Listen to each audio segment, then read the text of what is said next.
My Lords, I beg to move that this bill be now read a second time. My Lords, no government takes any pleasure in having to put before your Lordship's House another counter-terrorism bill. Like its predecessors, this bill is born out of necessity. Regrettably, the threat to this country from terrorism is ever present.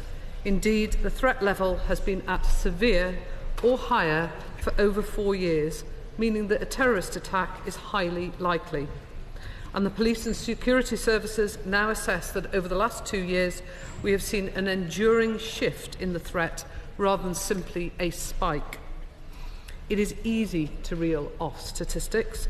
17 Islamist or far-right terrorist plots thwarted since March 2017. As of June, there were some 3,000 subjects of interest known to the police and intelligence agencies, and 412 arrests for terrorism-related offences in 2017. But, my Lords, dry statistics can never bring home the pain and the sorrow suffered by individual victims of terrorism. Over recent weeks, we have heard the harrowing testimony at the inquest into the deaths of the 5 victims of last year's terrorist attack on Westminster Bridge and at the gates of this very building.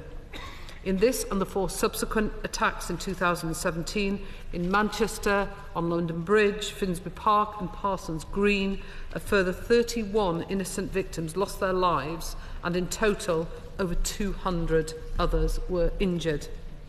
The family and the friends of those who lost their lives will have to live with this painful loss for the rest of their lives, while the victims who survive have to deal with the ongoing mental anguish, in some cases life-changing physical injuries.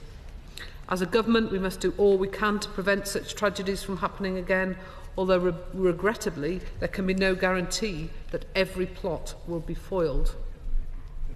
One way we can do this is to make sure that our counter-terrorism legislation remains fit for purpose. Much of the current legislation dates back to acts passed in 2000 or 2006. In the intervening years, the nature of that threat has evolved. We have seen new patterns of radicalisation, the widespread use of social media to spread hateful ideology, and the draw of the so-called caliphate in Syria. We've also seen more rapidly evolving plots using everyday items, such as vehicles and knives, as weapons, which, although still deadly, are less sophisticated and complex than the plots of previous years. This has led to a lowering of the barriers to entry and the time taken to plan and to prepare for those with murderous intent. Against this evolving threat, it is only right that we should bring our counter-terrorism legislation up to date so that our law enforcement and intelligence agencies have the necessary but proportionate powers to help counter the threat as it manifests itself today, and not the one that they had to contend with nearly 20 years ago. The provisions in Part 1 of the bill are directed to this end.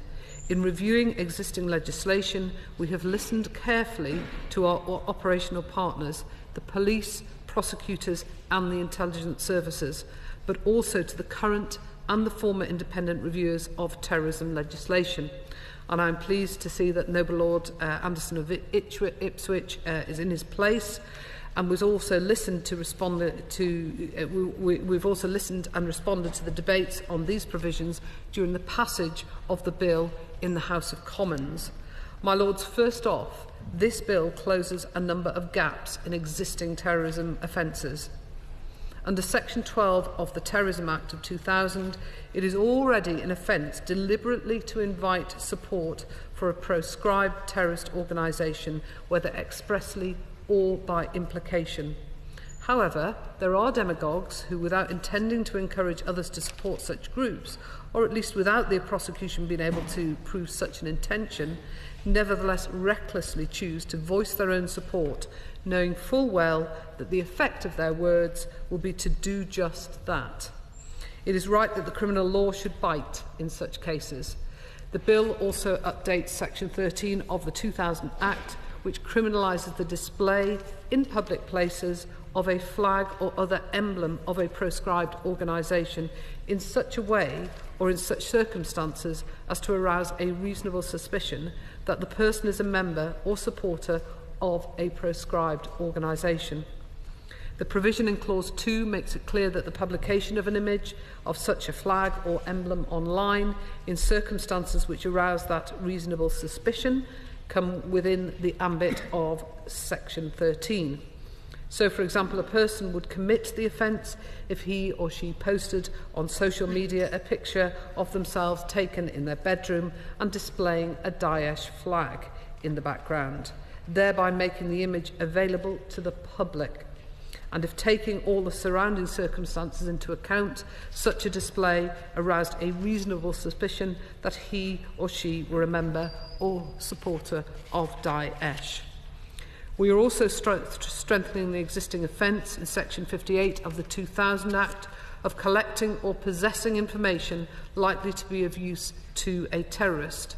Here again, we need to ensure that the criminal law reflects how people now make use of the internet.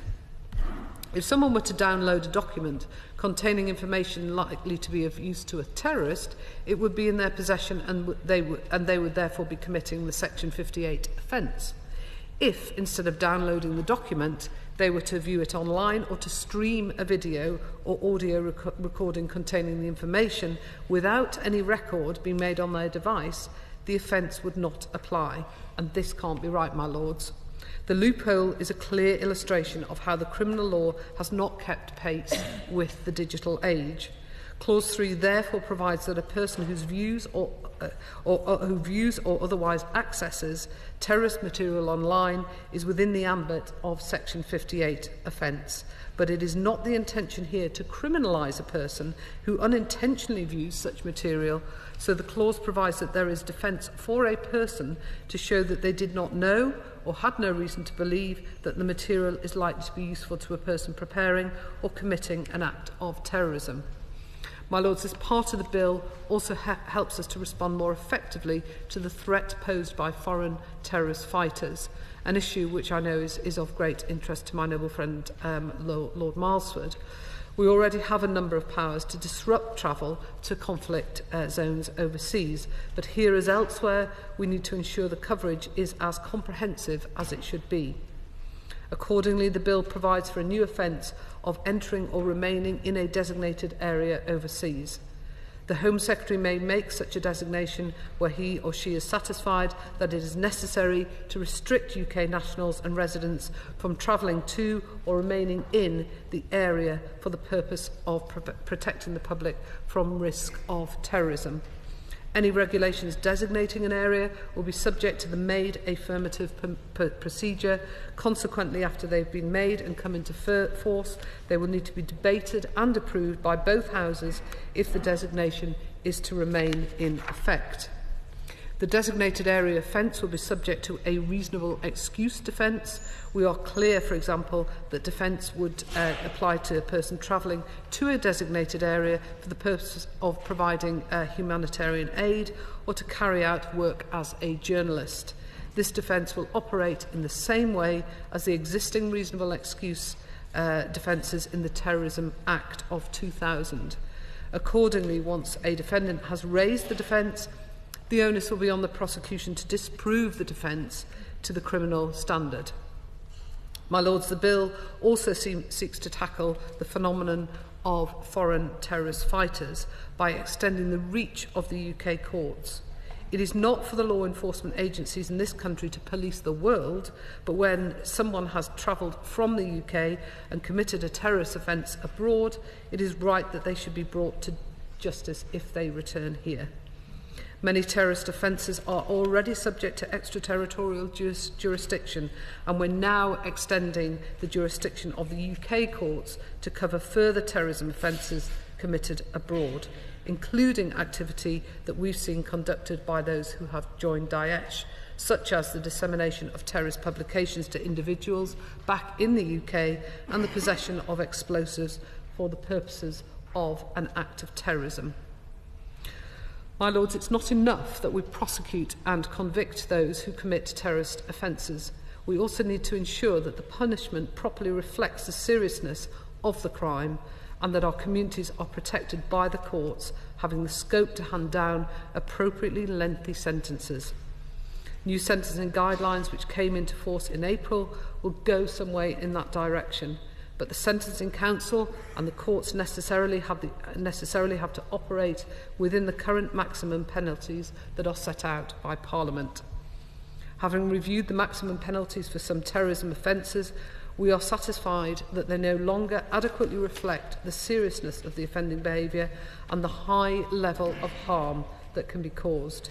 Accordingly, the bill increases to 15 years imprisonment the maximum penalty for 4 offences, namely collecting terrorist information, eliciting, communicating or publishing information likely to be useful to a terrorist about a member of the armed forces, encouragement of terrorism and dissemination of terrorist publications. And in response to representations from Max Hill QC, the outgoing independent reviewer of terrorism legislation, we're also increasing to 10 years imprisonment the maximum penalty for the offence of failure to disclose information about acts of terrorism. As now, it will be for the courts to determine the appropriate sentence in each individual case. In addition, we're bringing preparatory terrorism offences within the scope of the extended sentences regime in England and Wales, Scotland and Northern Ireland. Where an extended sentence is imposed by the court, the offender is not released automatically at the halfway point of the custodial term and is instead only released ahead of the end of the custodial term when the Independent Parole Board considers it safe to do so. They are then subject to an extended period on licence. These changes to the sentencing regime will be further reinforced by a strengthening of the notification requirements, which can apply for up to 30 years following conviction. Registered terrorist offenders will be required to notify the police of a wider range of information, including banking and passport details and details of any vehicle that they have use of, to enable the police to better manage the risk of re-offending. My Lords, as I've said, the Government greatly values the work of the Independent Reviewer of Terrorism legislation. We are fortunate to have in this House 2 former occupants of that office, and I'm very much looking forward to hearing a speech from the Noble Lord, Lord Anderson, and I hope we'll also be able to hear from the Noble Lord, Lord Carlisle in the course of the bill. I'm pleased that this part of the bill gives effect to recommendations made by the Noble Lord Anderson when he was the independent reviewer. First, the bill introduces a statutory bar on the admissibility in criminal trials of verbal admissions made during an examination at a port under Schedule 7 to the Terrorism Act of 2000. Secondly, the bill provides for the detention clock to be paused when a person arrested or detained under the Terrorism Act 2000 is taken to hospital for treatment. This brings the 2000 Act into line with the long-standing provisions in the Police and Criminal Evidence Act. It is right that the police should have the full time allowed under the law to question a suspect before they are released or charged. Clause 19 is further evidence that this Government is receptive to reasoned arguments for changes to counter-terrorism legislation. Noble Lords will recall that what is now the Counter-Terrorism and Security Act of 2015 put the prevent duty and channel panels onto a statutory footing, and I've no doubt that we will hear more about the prevent programme during the debate today and subsequently. But for now, may I just pay tribute to the prescience of the noble Lady Hamway, who argued back in 2015 that local authorities as well as the police should be able to refer to a channel panel a person at risk of being drawn into terrorism. It might have taken us 3 years to take on board that suggestion, but I hope she can take some satisfaction that her proposal is now being given effect. Finally, my Lords, in this part of the bill, I want to mention the amendment to the Reinsurance Acts of Terrorism Act of 1993 made by Clause 20. The 1993 Act enables the government to extend an unlimited guarantee to the terrorism reinsurance pool Ray. This in turn enables the insurance market to provide insurance to businesses for the loss caused by damage to commercial property from terrorist attacks. The bill will amend the 1993 Act to enable Pool Ray to extend its business interruption cover to include losses from terrorist attacks that are not contingent on damage to commercial property. My Lords, the threats to our national security are not confined to terrorism, but also come from hostile state activity. Here too we've seen recent devastating evidence of this threat in our communities. In March we saw the poisoning in Salisbury of Sergei and Yulia Skripal and Detective Sergeant Nick Bailey using a military-grade nerve agent. The Crown Prosecution Service has now charged 2 men for this attack. The government has concluded that these men are officers in the Russian Military Intelligence Service, the GRU. This was not a rogue operation. It was almost certainly approved outside the GRU at a senior level in the Russian state. And the same 2 men are now the prime suspects in the case of Dawn Sturgis and Charlie Rowley. My Lords, the events in Salisbury are part of a pattern of behaviour by the Russian government, and they are not alone in engaging in hostile activity that threatens the United Kingdom. Given this, the time has come to harden our defences against hostile state activity. As a first step, Part 2 of the bill provides for a new power to stop, question, search and detain persons at ports, airports and the Northern Ireland border area to determine whether they are or have been engaged in hostile activity by or on behalf of a foreign state. These provisions will serve to address a current gap in our ability to tackle the threat posed by hostile state actors and will mirror in many respects the existing powers to stop and question persons at the border for counter-terrorism purposes. Indeed, this is another area where the bill reflects a proposal made by the Noble Lord Anderson in his previous role as independent reviewer. In his report on terrorism acts in 2015 and subsequently in evidence to the Home Affairs Select Committee, the Noble Lord argued for a power to determine whether a port user is engaged in national security threats such as espionage or proliferation. My Lords, no one wants their travel plans to be disrupted or to be subject to intrusive questioning as they are entering or leaving the country. As with existing border powers in the Terrorism Act, those afforded by Schedule 3 in the bill will be subject to a number of checks and balances to ensure that they are not used in an arbitrary fashion and are subject to rigorous independent oversight. In this case, by the Investigatory Powers Commissioner. The important safeguards on the face of the bill will be augmented in a statutory code of practice, and I can give an undertaking to the House today to publish a draft of Schedule 3 Code of Practice before we reach Part 2 of the bill in committee. My Lords, it's incumbent on the government of the day to keep the people of this country safe and secure from the threats posed by terrorism and hostile state activity. As part of this, it's inevitably the case that from time to time we need to refresh our laws to make sure that they remain up to date for present-day threats. Faced with the horrors of the 5 terrorist attacks of last year, it is inevitable that such events can act as a catalyst for change. It is right, however, my Lords, that your Lordship's House should consider the provisions in this bill dispassionately. Such individual tragedies should not cloud our judgment, but we must remain alive to the fact that the decisions that we make as legislators have real-world consequences.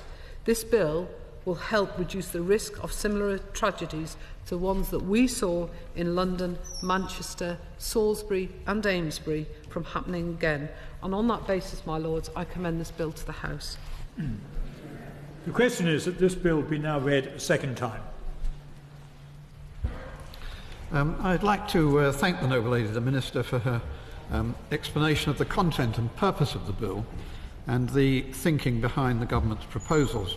And we too would like to take this opportunity to express our thanks for the work undertaken to protect us from acts of terrorism by our security agencies and the police. We are aware of the significant number of major intended and potential acts of terrorism which have been stopped before they've been carried out. And we'd also wish to express our thanks to the staff of the emergency services, including hospital staff, who are called into action when incidents, or perhaps one should say atrocities, occur, and our thoughts remain with the victims and their families of those atrocities. We accept the need for the government to update counter-terrorism legislation to reflect changing situations and circumstances, as well as technological changes and developments. And in the House of Commons, we expressed our broad support for this bill, did not divide on it at second reading, and supported it at third reading. We did, however, table substantial amendments, some of which led to alterations in the government's position and government amendments to the bill to address concerns we had raised, including in respect of human rights, which cannot simply be brushed aside. But one feature of the passage to date of this bill has been the amendments of some import, which were laid by the government just prior to report stage and third reading in the House of Commons. That didn't suggest that counter-terrorism and security legislation is always being considered and evaluated by the government in quite the calm and measured way they would like us to believe, but is in some areas being rushed to meet deadlines, even though the events which have weighed most heavily on the government's mind in formulating this bill were not ones that have all occurred within the last few weeks or months. We have no objection to late amendments for which the case for the wording and intent is clear. However, it's hardly satisfactory if such amendments are in a bill which has been through the Commons without there having been time for proper consideration and debate in the other place about the necessity and equally significantly appropriateness of the wording of those late amendments. That is the situation we are in with this bill. A new clause was laid by the government with a number of consequential amendments just prior to report stage. It provides for an offence under the Terrorism Act 2000 of entering or remaining in an area outside the United Kingdom that has been designated in regulations made by the Secretary of State. There was an exchange of views in the Commons about where the burden of proof lay in the light of the wording in that new clause that, and I quote, "It is a defence for a person charged with an offence under this section to prove that the person had a reasonable excuse for entering or remaining in the designated area," close quote. And the government's statement in the debate through the Minister for Security and Economic Crime that, quote, "We have provided for a reasonable excuse defence. Once such a defence has been raised, the burden of proof to the criminal standard will rest with the prosecution to disprove the defence." A government statement the noble lady, the Minister, has in effect repeated in her opening speech today. The wording of the bill and the Minister's statement would appear to be in conflict with each other, though I say that not as a legal authority, but as someone whose legal career began and ended with the apparently now steadily diminishing lay magistracy. Could the noble lady, the Minister, indicate why the bill does not appear to say the same as was said by the Commons Minister on burden of proof when moving the new clause at report stage in the Commons, and also by the noble lady, the Minister herself today? Could the noble lady, the Minister, also say, assuming the Commons Minister's statement is correct on burden of proof under the new clause, if it will be sufficient for the prosecution to prove that the individual was not in reality engaged in a claimed valid activity for a reasonable excuse defence, or whether the prosecution will also have to prove that the individual was also involved in a terrorist or terrorist-related activity, which I thought was something the prosecution can already seek to prove under the existing law to secure a conviction. I also raised this point in the context of a statement by the Minister for Security at report stage in the Commons that, quote, "Breaching a travel ban and triggering the offence will provide the police and the Crown Prosecution Service with a further tool to investigate and prosecute those who return to the United Kingdom from designated areas, thereby protecting the public from wider harm," close quote. Can the police and Crown Prosecution Service not already investigate an individual returning to the UK from a potential future designated area if they have reasonable doubts as to the true reasons for their being in those areas or countries? Or will it, under this bill, be sufficient for imposing up to 10 years imprisonment to show that the individual concerned was not there for a claimed reasonable excuse defence activity or purpose?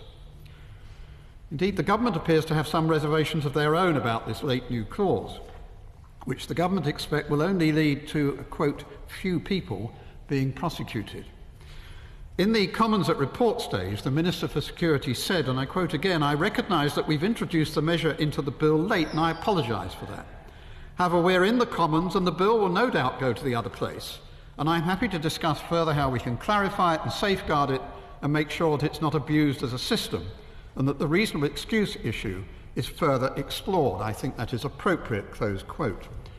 We will indeed need to look at the process, procedures and criteria against which the government seeks, by affirmative statutory instrument, to designate these areas and consider the adequacy or otherwise of the safeguards for those with legitimate business within those designated areas, such as aid workers or journalists among them, or those who went there without appreciating what they were getting involved in and came back disillusioned.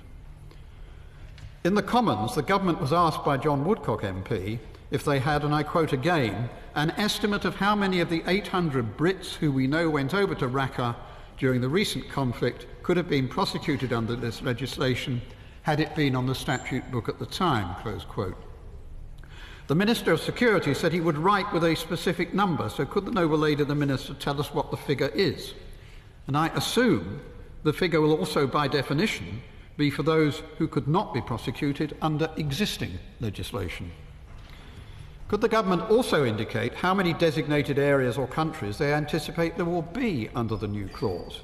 It looks as though there will be quite a few, since the Commons Minister during his opening speech at report stage referred to Turkey, Syria, Iraq, quote, parts of Africa, quote, parts of the Philippines, and, quote, all areas of conflict where there is a risk of terrorism.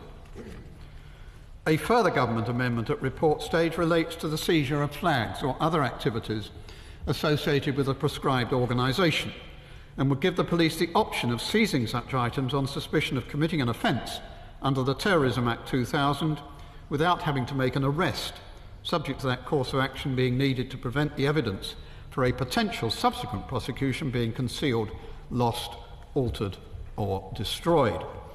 A course of action which could still have the effect of raising the temperature at a march or demonstration, even though that is what the provision is designed to avoid, and not least in Northern Ireland. We will need to consider how the proposed course of action might work out in practice. Further government amendments at report stage changed the bill's original provisions on the viewing of terrorist material online, so that the provision applies to information that is accessed online rather than only covering information that is downloaded first.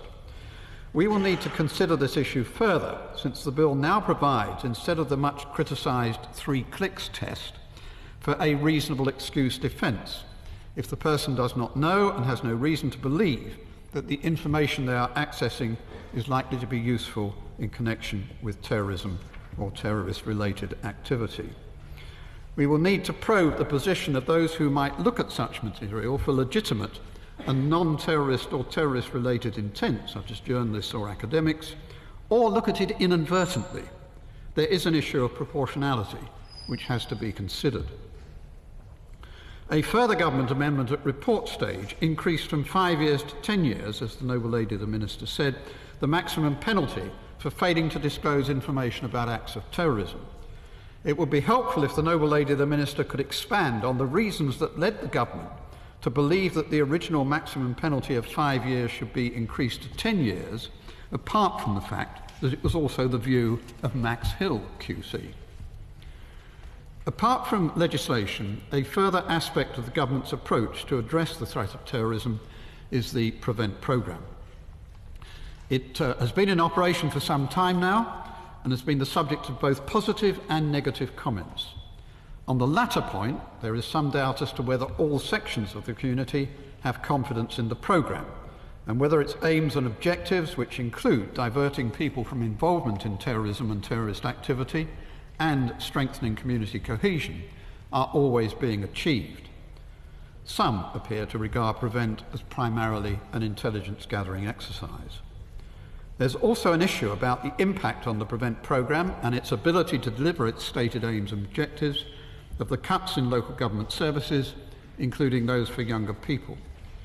We believe, as part of the counter-terrorism strategy, that there should be provision in this bill for an independent statutory review of the Prevent programme to look at and evaluate the extent to which it is, or is not, achieving its objectives and the support it has, or does not have, across the community, with a view to making changes and improvements to the programme where deemed necessary to enhance our ability to counter the threat and reality of terrorism. Counter-terrorism, after all, isn't just about creating new offences and fixing maximum penalties. There are other matters we will wish to pursue during the passage of this bill. The European arrest warrant is an important weapon in countering terrorism. Following the attacks in Salisbury and the identification of the two suspects, we've recently obtained a European arrest warrant and either already have or are about to issue an Interpol red notice. Yet the government opposed an amendment at report stage in the Commons which simply required them to adopt the continued participation of the UK in the European arrest warrant in relation to people suspected of terrorist offences as a negotiating objective in the withdrawal negotiations with the European Union. At report stage in the Commons, the government, in response to the Shadow Minister's concerns in relation to border stops where there is no reasonable suspicion in relation to an individual, said they will look at the situation in Northern Ireland and accountability for the number of stops.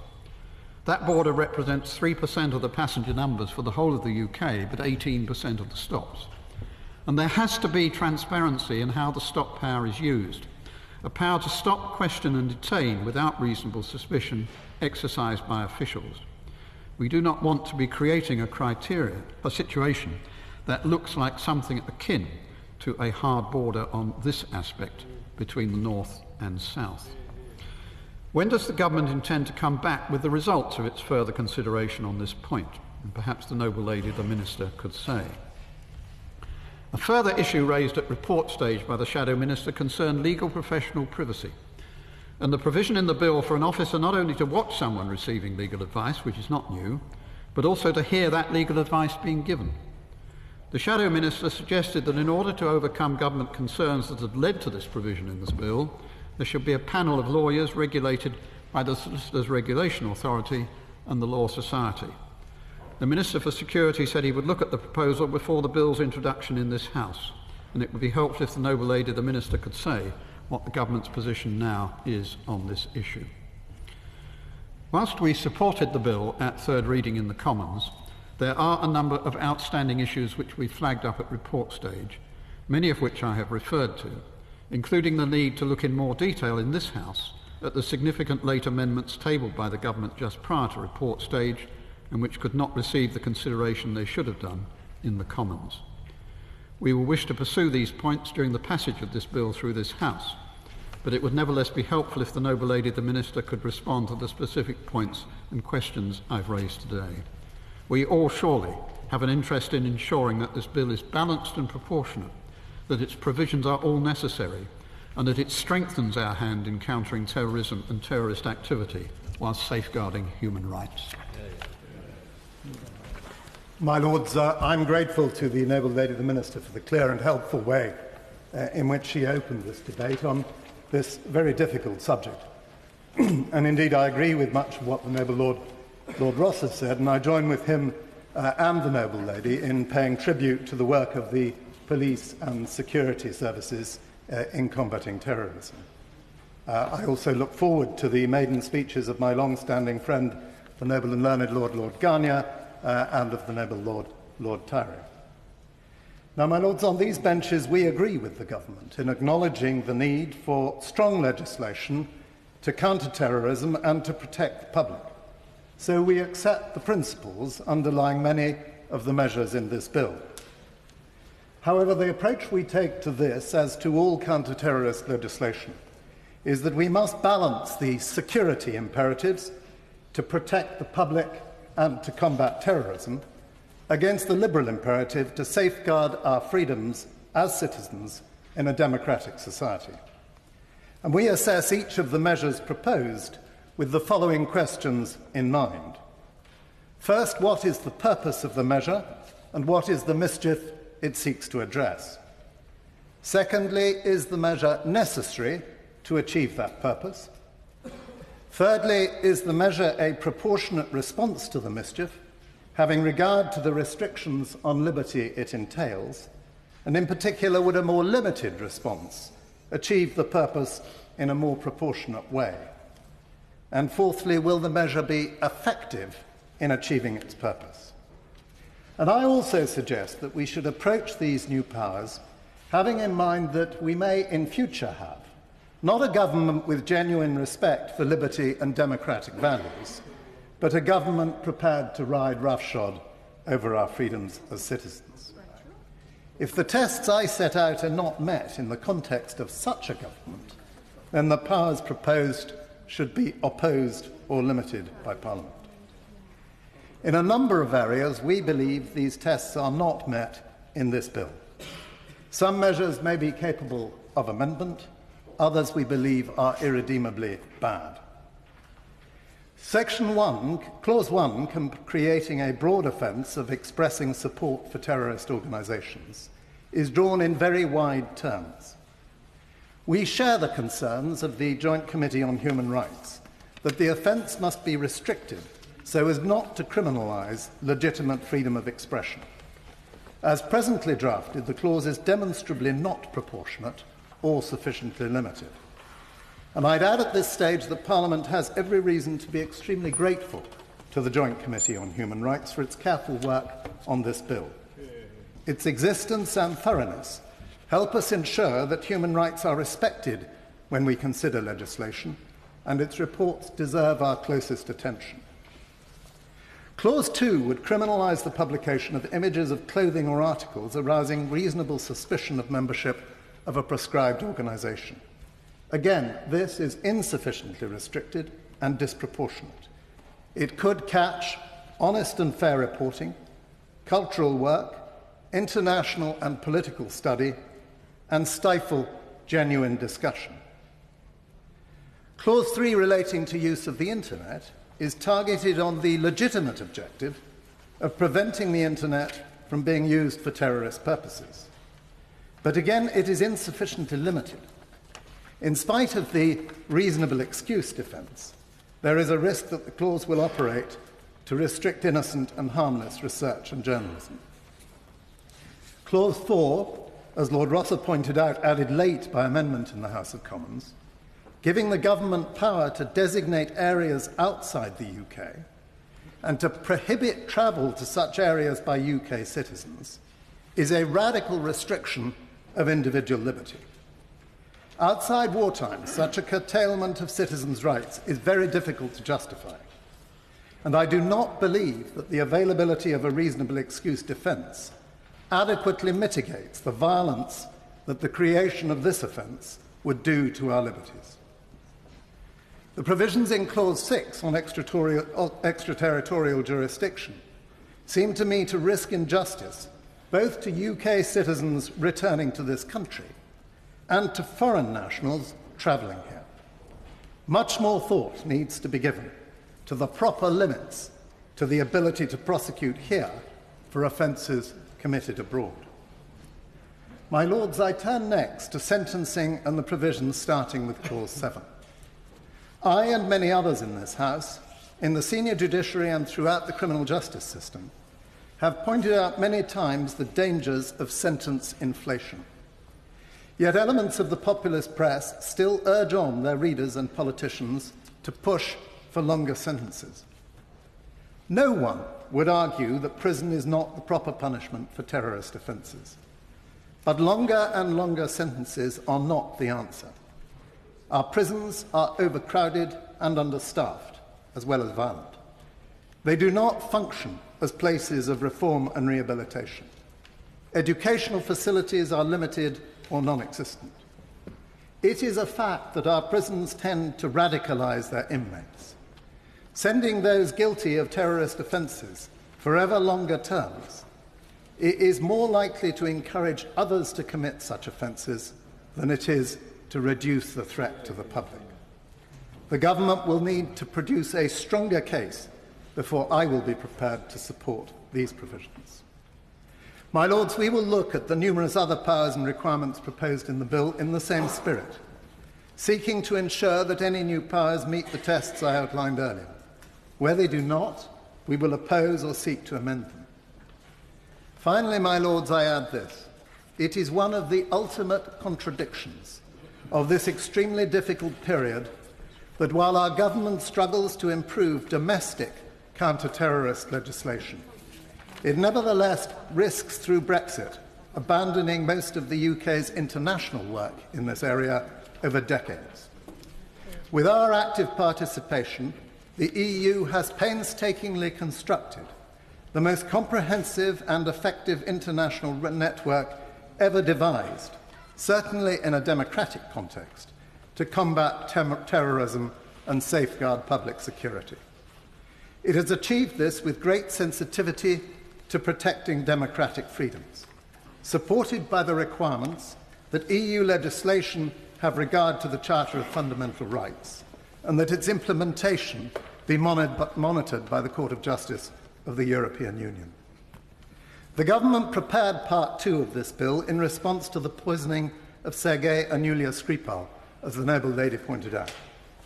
We should remember the cooperation of our friends and neighbours across Europe in resisting Russian aggression in the wake of the Salisbury poisoning.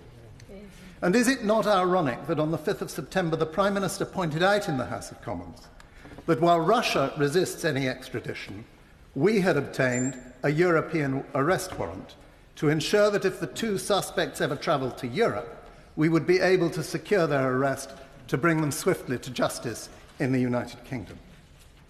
We hope that the government will get a deal to retain the European arrest warrant system. But they're also planning for no deal. In those circumstances, it is not just the European arrest warrant system that is at risk. It would also be access to the PRUM database, secured in 2016 just before the referendum. An Interpol DNA search takes 143 days on average. Through PRUM, it's 15 minutes. A fingerprint match comes back within 24 hours, and car registration numbers are searched in just 10 seconds. Europol, the European law enforcement agency, led until May by an energetic and effective British director, Rob Wainwright, to which we opted back in December 2016, is also at risk. So is Eurojust, the network for cooperation between judges and prosecutors across the EU to combat serious cross-border crime. Then there's the Schengen Information System, which enables enforcement agencies to exchange information about risks presented by serious criminals and suspected terrorists. Under the Treaty of Amsterdam, they're not part of the Schengen Agreement. The UK has access to the Schengen Information System for law enforcement purposes. My Lords, by this bill, the government seeks to introduce new measures to protect the security of the UK public. Yet by risking our cooperation with the EU on terrorism and cross-border security, through the imposition of arbitrary and indefensible red lines, for example on the role of the European Court of Justice, the government threatens to undermine the very security they seek to protect.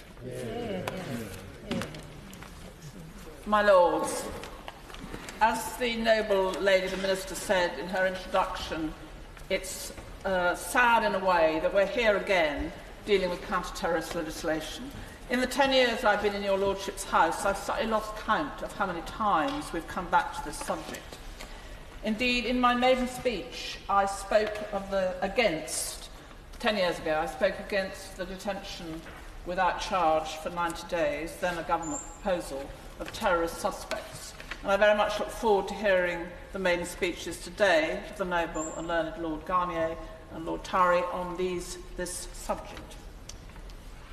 The need for this legislation is well argued, and I think during the course of this passage through this House, we will certainly want to pick up a number of details of it. In the wake of last year's attacks, there was serious scrutiny of my former organisation and indeed of the police and their performance in responding to those attacks. And a number of lessons were learned and changes were made. Those scrutiny, certainly in my former service, was also overseen by the noble Lord Anderson. And this is the legislation, if you like, that attempts to fill various gaps arising from some of that scrutiny. And it covers a pretty wide range of things, from detection, sentencing, management of offenders, borders, territorial scope, DNA retention, and others.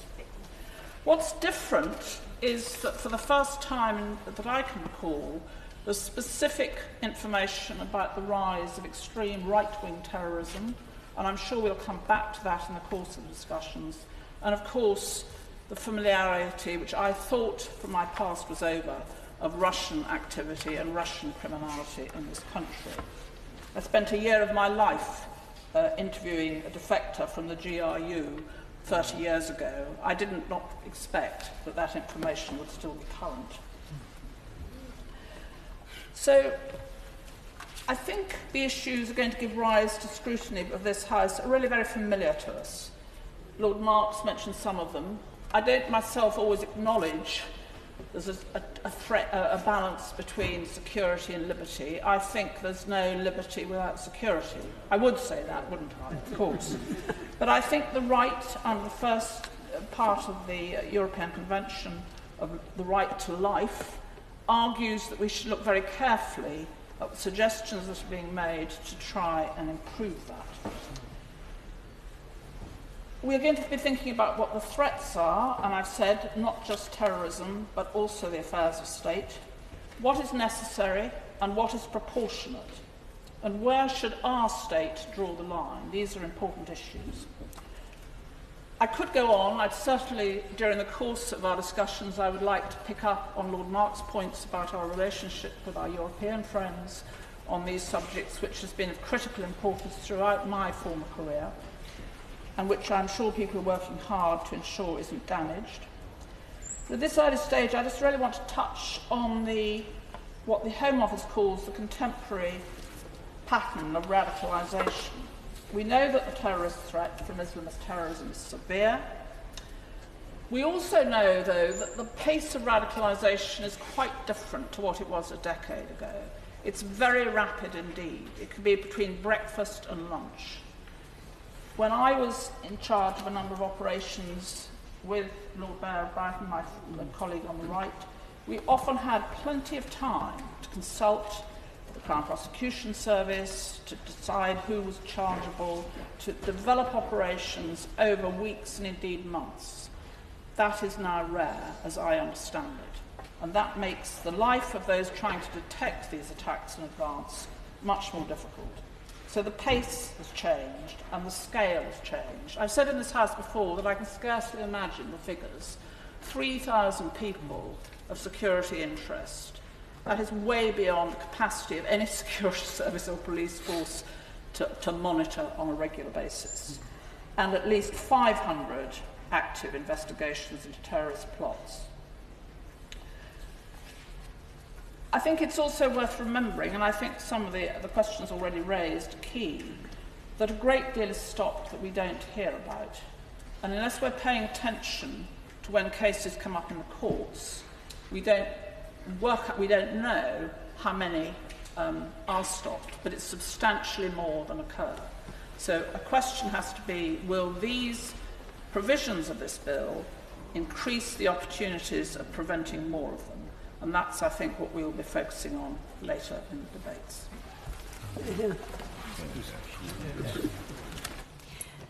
My Lords, firstly, I too would like to say how much I'm looking forward to the maiden speeches of Lord Garnier and Lord Tyree.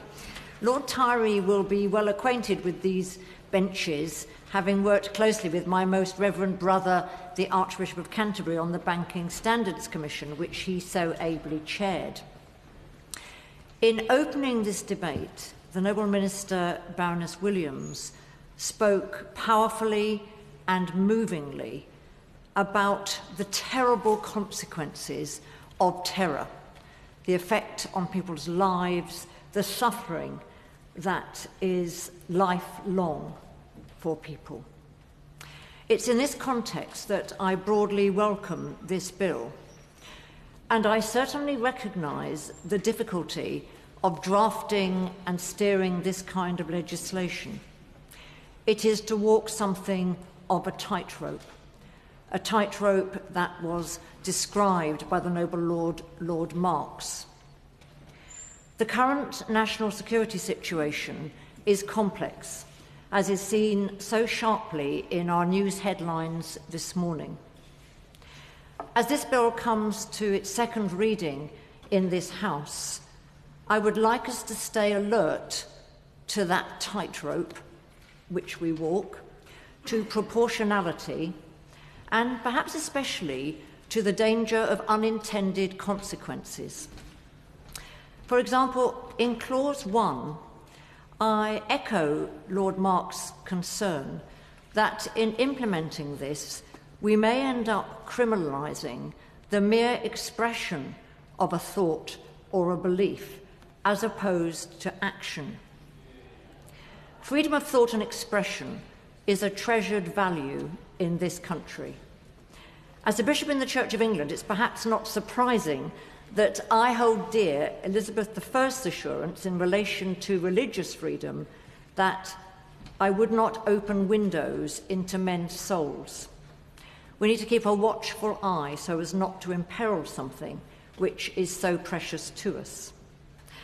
And then in relation to Clause 3, as well as the questions raised by the noble Lord Rosser, I ask the genuine question, are these powers responsive enough to keep pace with technology and communication channels, or are we giving powers to the Secretary of State and judges which are designed to fight the last rather than the current battle?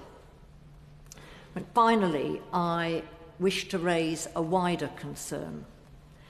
As we work to ensure that we are safe from something, are we thinking enough about what we want to be safe for?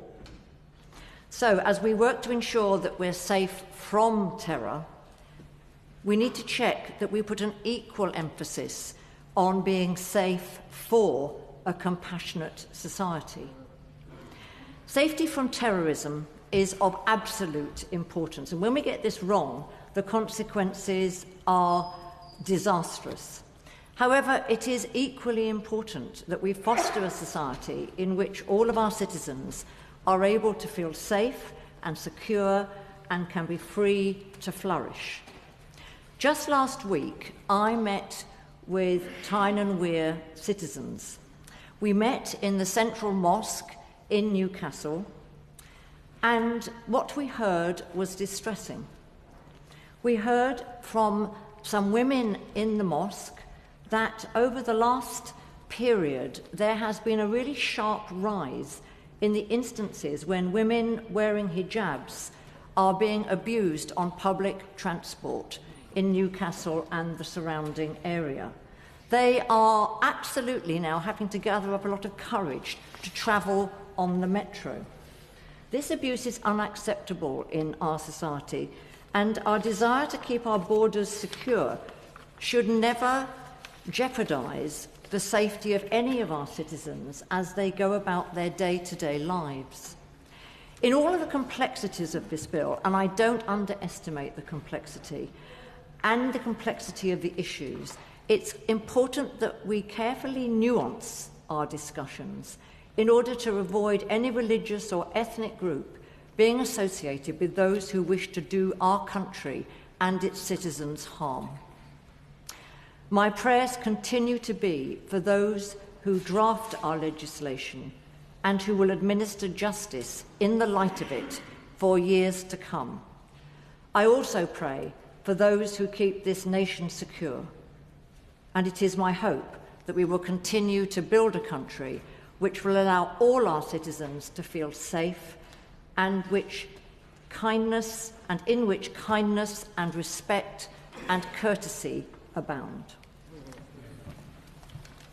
Lords, it's a great privilege to follow the Right Reverend Prelate, who I think in her relatively brief remarks impressed the whole House with the quality of the contribution that he had made.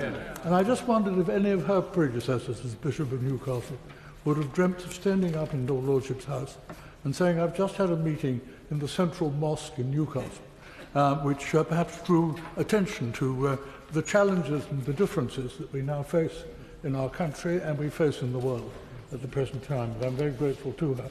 If I may say so, I think carrying on an extremely impressive start to this debate, and this important debate. I'd like to support my noble friend, the Minister, who I think, if I may say so, took exactly the right approach in her introduction to this complicated and difficult issue. And I'm going to make one criticism, because the paperwork that's come out has been, I think, absolutely outstanding, explaining all the issues involved, except there is one issue in there which I don't believe for a minute, which is the impact assessment.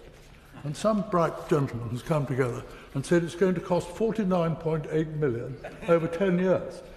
Whoever came up with that wonderful figure would know so kind, if she can't answer the debate, would she write to me and tell me who worked out this calculation and what it's actually meant to mean? Anyway, I was very struck by the debates in the other place and the ending of it, in which a tribute was paid to Ben Wallace, the minister who handled the debate in the other place, for the consensual approach that the government took to this legislation. And if I may say so, I'd like to pay tribute to the noble Lord Rosser and the noble Lord Marks for the approaches that they have taken as well, in recognising that there are issues. I agree with every one of the tasks that the noble Lord Marks set out. I don't think we'll necessarily agree on the answers to them, but the fact that these tasks have to be addressed, I think, is absolutely right. And I think that we're very lucky to have the noble Lord Baroness Minister, who I think will carry on the tradition of Mr. Wallace, taking a consensual approach to these difficult issues, which are very important to our country. I think that when they, rather cheekily, I thought in the House of Commons in their third reading, said that they'd adopted a consensual approach, they hoped that the other place would adopt a consensual approach as well. I thought we are rather more likely to do it than they would in normal circumstances, and bring it forward, because the quality of the contribution that can come in this House is exceptional. If I may say so, already we've had the noble Baroness Manningham-Buller, uniquely qualified from her viewpoint to talk to the House. We're going to have two maiden speeches from two very distinguished members of the other place, my noble friend, noble Lord Garnier, and Lord Tyree as well. And if I may say so, great pleasure to see the noble Lord Anderson, who knows more about some of this legislation than any of us will ever know. So I think this House is uniquely placed to carry it through. And I must say, in looking through the legislation, I've learnt a lot. I'm very conscious, having had some years in Northern Ireland, having had some years in defence, having for 7 years chaired the ISC, how much the situation has changed. And the noble Baroness Manningham-Buller referred to the pace and scale of what is now happening. That, we think, is absolutely sums it up. In fact, I noted a phrase my noble friend used at the start, that this was an enduring shift in challenges of terrorism, not a spike. And I think we would all agree with that. Now, what the other place said at the end of their third reading was they'd done quite a bit of work, but there was still quite a bit of work still to do. And the noble Lord Rosser spelt out things that weren't finished and weren't dealt with in the other place, which we now have to take on. And I have to say, of course, that I think the advantage, at least we start from a common understanding of the threat that we face. We perhaps take the threat the threat assessment that we live with all the time. We noble lords all know it is severe. What does severe mean? That an attack is highly likely.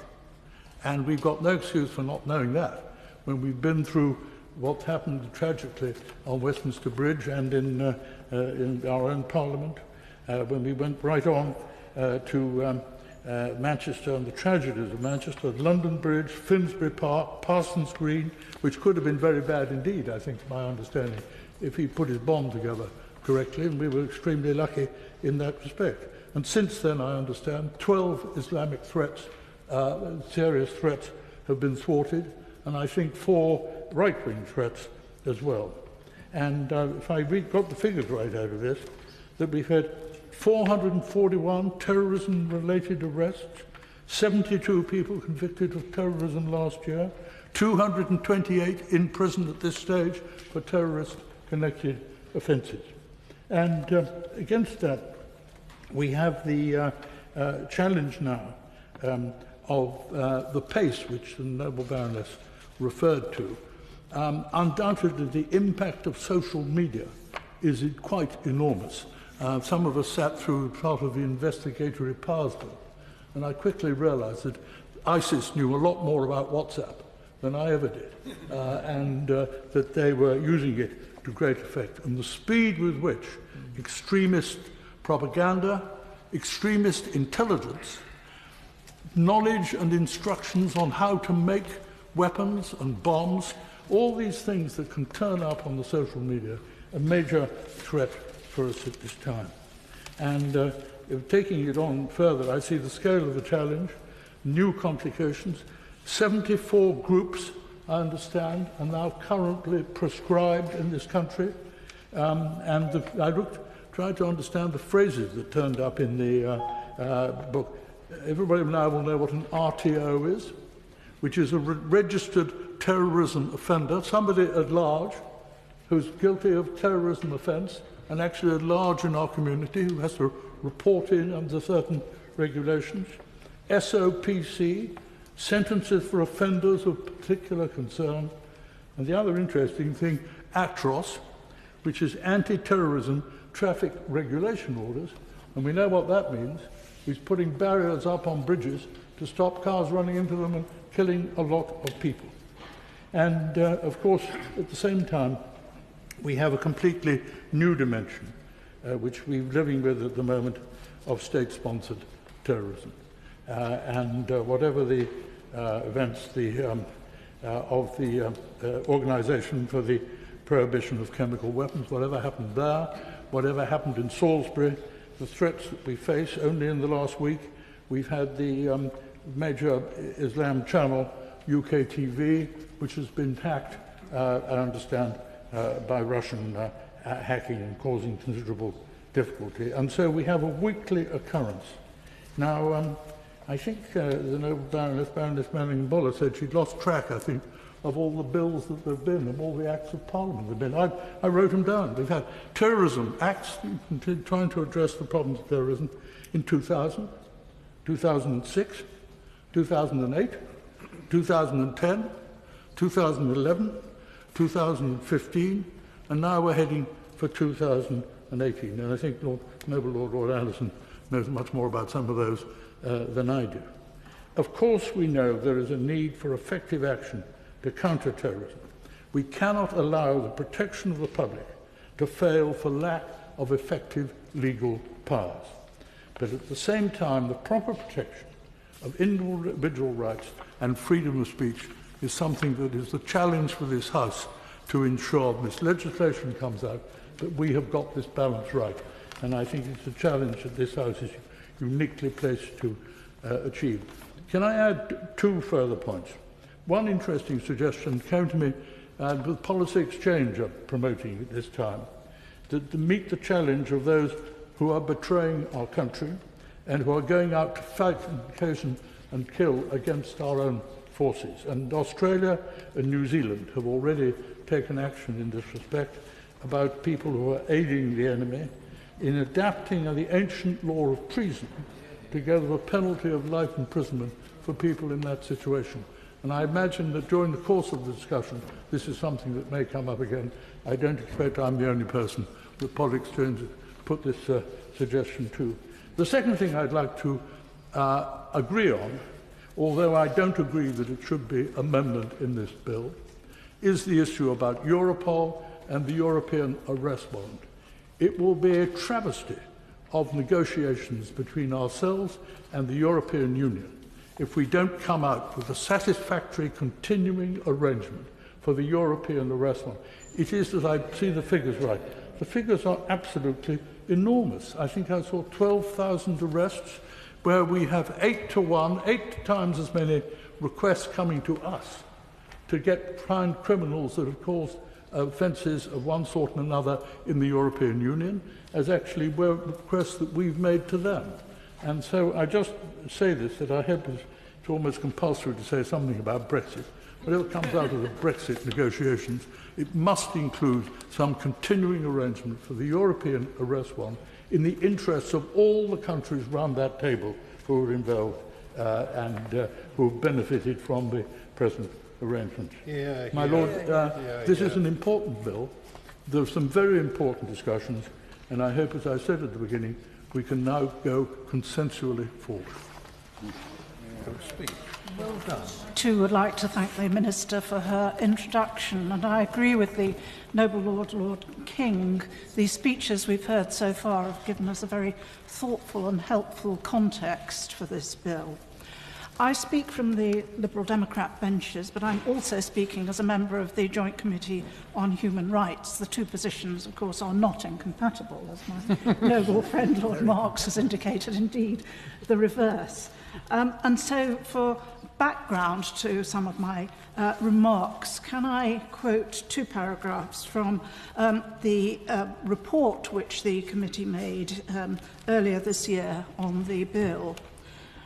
Our committee, we said, recognises the need for the government to have strong powers to defend our national security, prevent individuals from being drawn into terrorism, and to punish those who prepare, commit or instigate acts of terrorism, or encourage or connive with others to do so.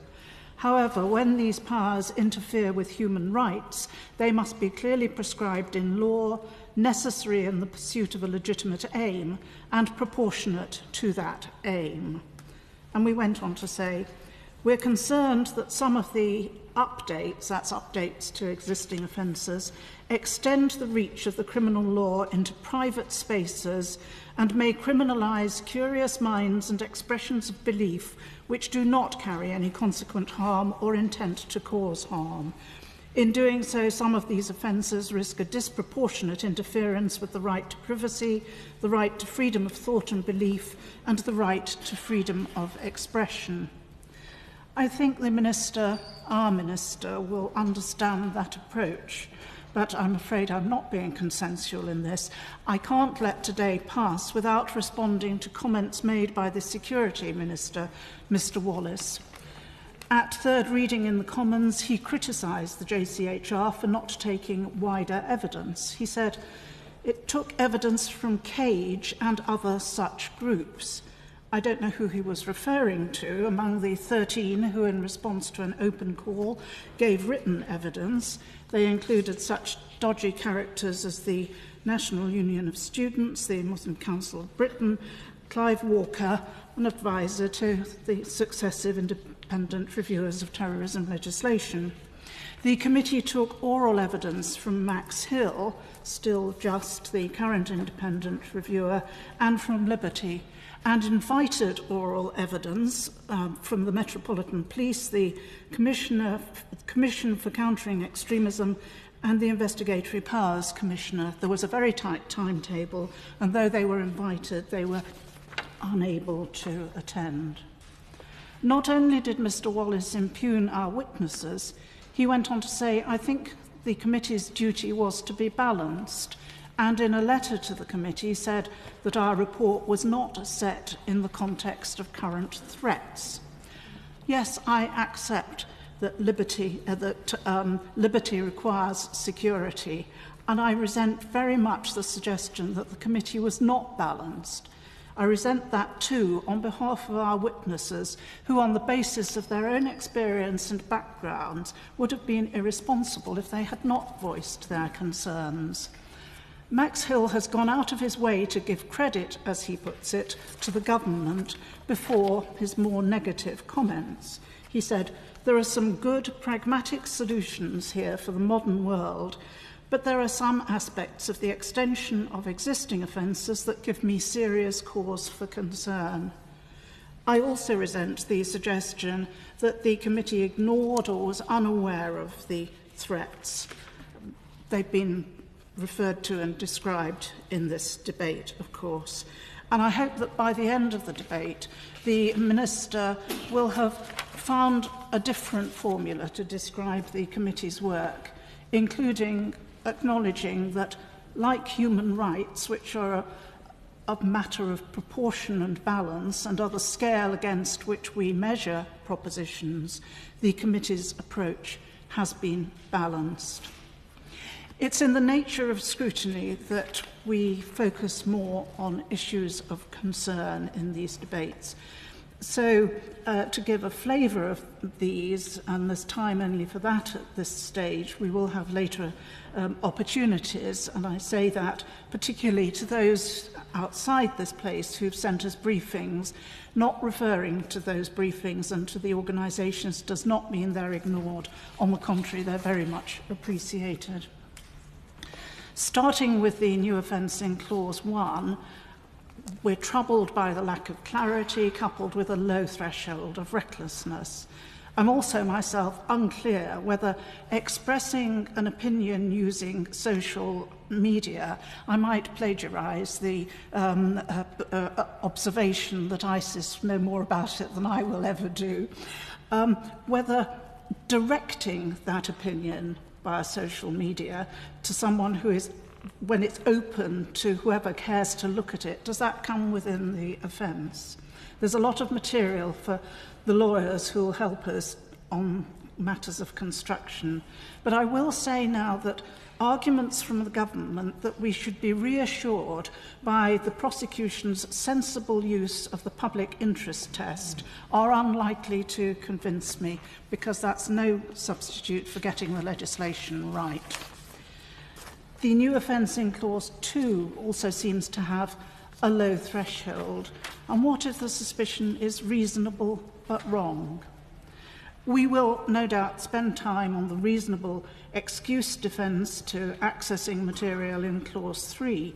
The point was made in the Commons that in legislating for a reasonable excuse without including a lack of terrorist intent as an excuse, we could be thought to be intending that not to be an available excuse. Additionally, here and elsewhere, we seem to be in the territory of reverse burdens, the burden being on the defendant, guilty until proved innocent. One of the reasons given by the Minister in the Commons for Clause 4 is, I quote, to strengthen the government's advice to British nationals against travelling to areas of conflict where there is a risk of terrorism. I'm not sure that I think it's necessary to create an offence to make it clear that the advice is to be taken seriously, though I'd also been wondering whether there will be a correlation with what are regarded as safe places for the purposes of deportation. Reasonable excuse is a defence. What thought has the government given to getting the defence in first, as it were? I doubt a comprehensive list could be assembled, but some situations are obviously relevant. If your objective is journalism, if it's humanitarian work, the clauses provide for the designation of areas, but not any arrangement for licensing travel, if I can use that term rather broadly. On one specific example, which I don't think I've seen mentioned anywhere, funerals. Certain faiths require funerals to take place very soon after a death, and families will be in some difficulties, I think, in that situation. This seems to be one of those provisions which makes it an offence to think and to be as distinct from doing. On sentencing, my noble friend Lord Marks has been very persuasive about sentences and sentence inflation. And I'd just ask if there's any evidence of a deterrent effect of such increases, which seems to be part of the rationale here. And conversely, should we not be aware of the increased potential for people being presented as being martyrs? The border control provisions take up about half of the bill's length, though they might not take up half of our time in the chamber, but they will take up a good deal.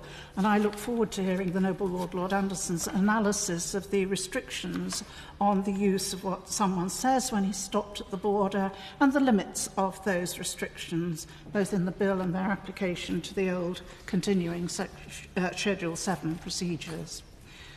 We'll need to be clearer as to how the Schedule 3 powers are expected to be operated.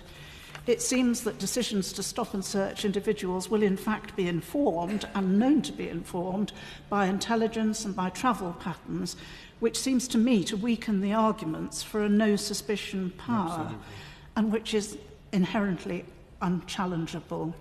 We'll need very persuasive arguments as to the extensive definition of a hostile act. The economic well-being of the UK, in a wide sense, will be discussed in other contexts at the same time as the passage of this bill. I'd simply ask here, is that phrase intended to address cyber security?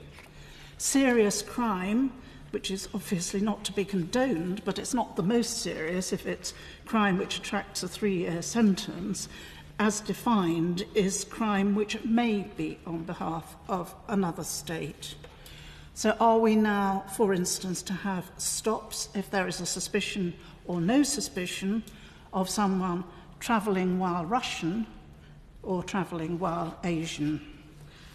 This House has previously made clear its view of the importance of access to a lawyer and of the confidentiality of the relationship between a client and his lawyer as to both advice and material, and I'm sure we will do so again, and ask why the existing protections against dodgy lawyers are insufficient. On Prevent, I knew that the Minister would tease me about the role of local authorities. I've looked at the exchange on my amendment in 2015 legislation. I'm very flattered that anyone recalled it and took the trouble to look it up and brief the Minister on it.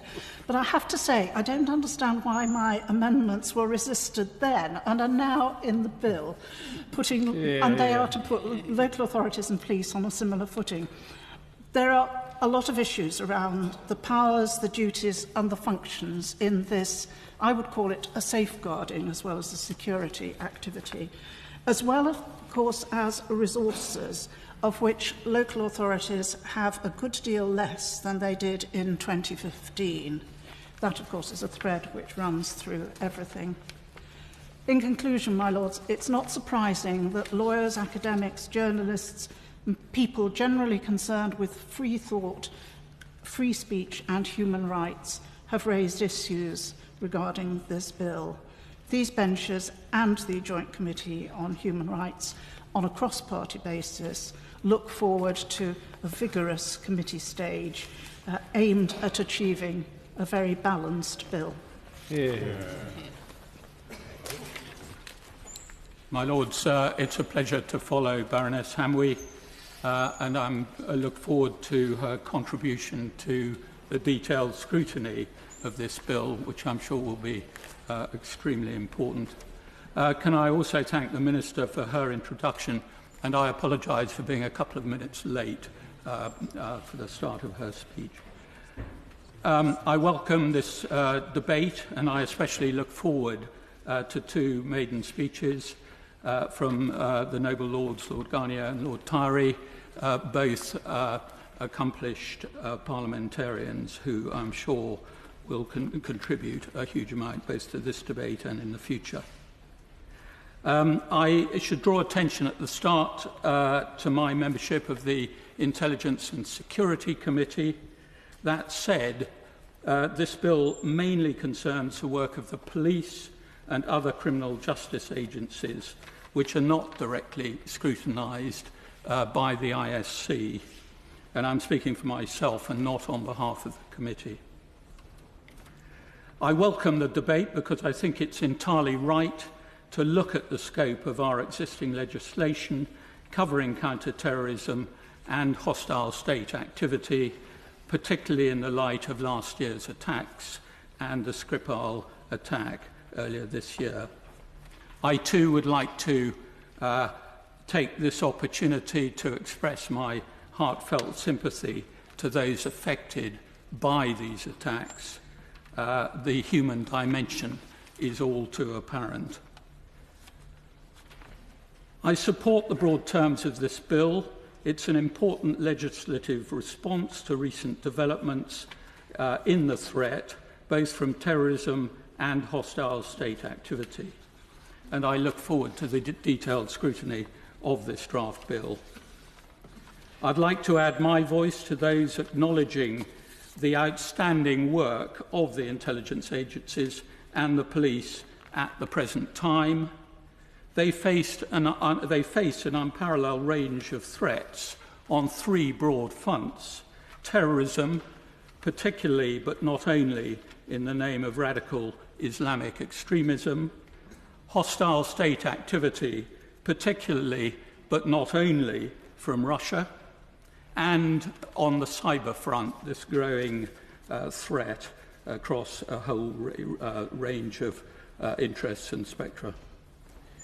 In particular, I would like to take this opportunity to pay tribute to the leadership of the intelligence agencies and the Metropolitan Police in ensuring an unprecedented level of collaboration between their two organisations at every level, a collaboration which I would judge to be world-class. In scrutinising this draft legislation, I can see that much attention will necessarily be focused on some of the legal issues to which this draft bill gives rise. There are many people in this House more qualified than me to debate these issues, and I look forward to hearing their views. I will confine myself to one general point on what is proposed and three specific points on the detail of the draft legislation. My general question, my general point, is in giving powers to the police and other agencies, are we confident that they have the additional resources to carry these powers out? Lord King rightly drew attention to the impact assessment, and I thought the figure of 5.3 million a year, which caught my eye, seemed on the modest side. But even if modest, it needs to be seen against other competing priorities, particularly, for example, as determined by the internal reviews which the intelligence agencies conducted after last year's terrorist attacks. Could the Minister, in winding up, say something about the resources being made available against the many other competing priorities of the intelligence community? My first specific point concerns the internet and the new offences around obtaining or viewing material. I personally do not have difficulty with the new offences as drafted following the debate in the other place, but I look forward to the comments of others on some of these issues raised.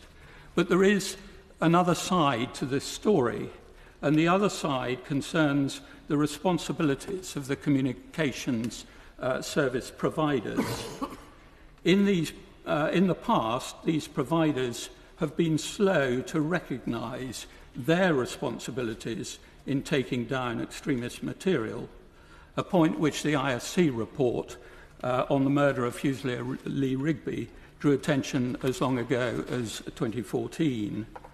Could the Minister say something about recent discussions with the CSPs, the communication service providers, around these responsibilities? My second point concerns radicalisation in prison. The bill proposes increasing the maximum sentences for terrorist offences, and I have no difficulty with what is proposed. But has there not been evidence in the past of a serious problem here of radicalisation within our prison system? There are some very real issues about how we tackle this, and others are probably more expert, or definitely more expert than me, to comment on this, around, for example, the creation of separation units and problems associated with prisoners not of a Muslim background who become drawn in to this world of extremist ideology whilst in prison.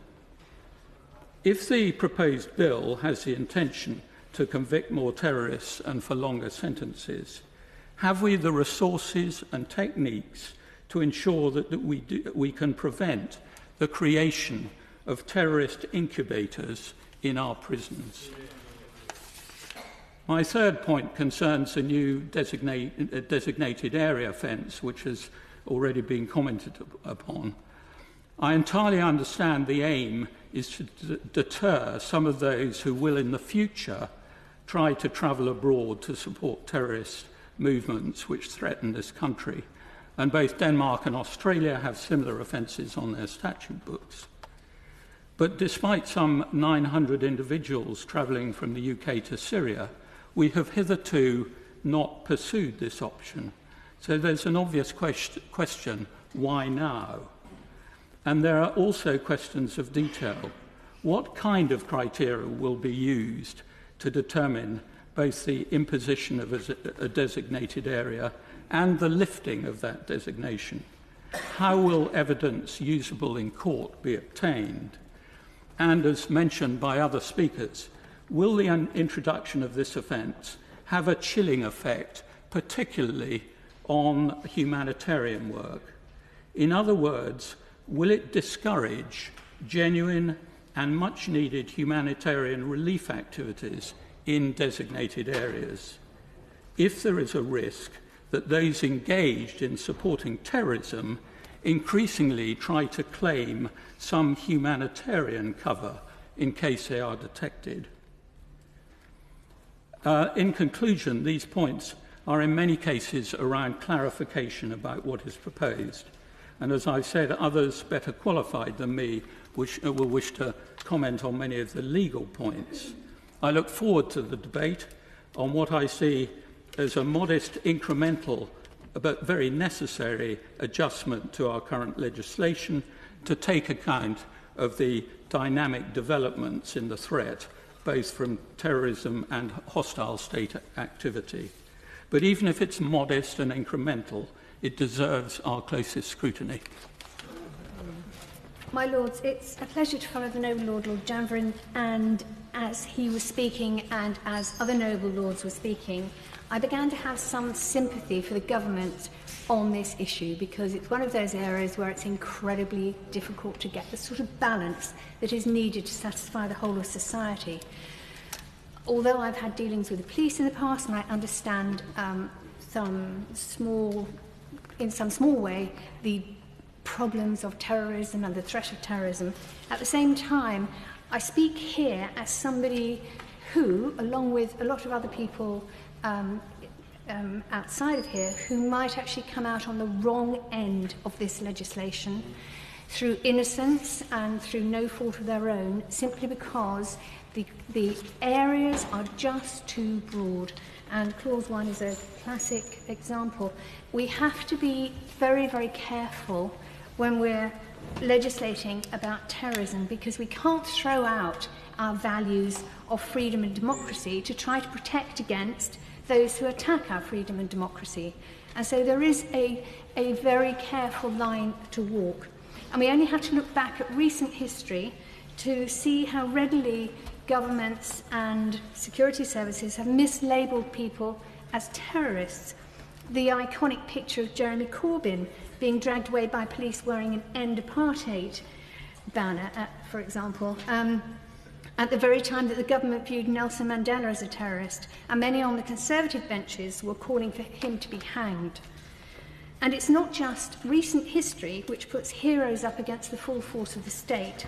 It's happening literally today. There are 15 people in court today, the Stansted 15, who are being charged with terror offences for locking themselves to a plane to stop people being deported in the midst of the Windrush scandal. I am horrified that they are there on terrorist charges. It is totally wrong that peaceful protesters who cannot in any way be thought of as terrorists could be caught up in the net of terrorism legislation. And it proves to me that the warnings and concerns voiced by so many of us in the activist world have come to pass. Terrorism laws are being used and abused by the state to suppress peaceful protest and political dissent.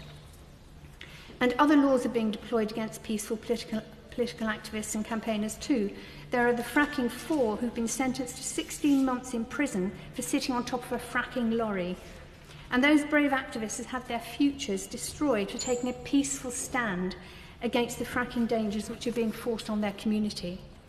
These are live cases, but it would be wrong if your Lordship's House considered expanding these laws without actually holding this sort of thing in mind, the fact that these laws are being used and abused. I believe that if the suffragettes were to rise against the patriarchy today and fight for women's rights, then they'd face probably even greater violence and oppression than the state levelled on them 100 years ago. And in fact, the very provisions in this bill would be levelled against them. History celebrates these suffragettes as heroes, but at the same time, at the time that they were active, they were actually thought of as dangerous heretics who wanted to destroy British society.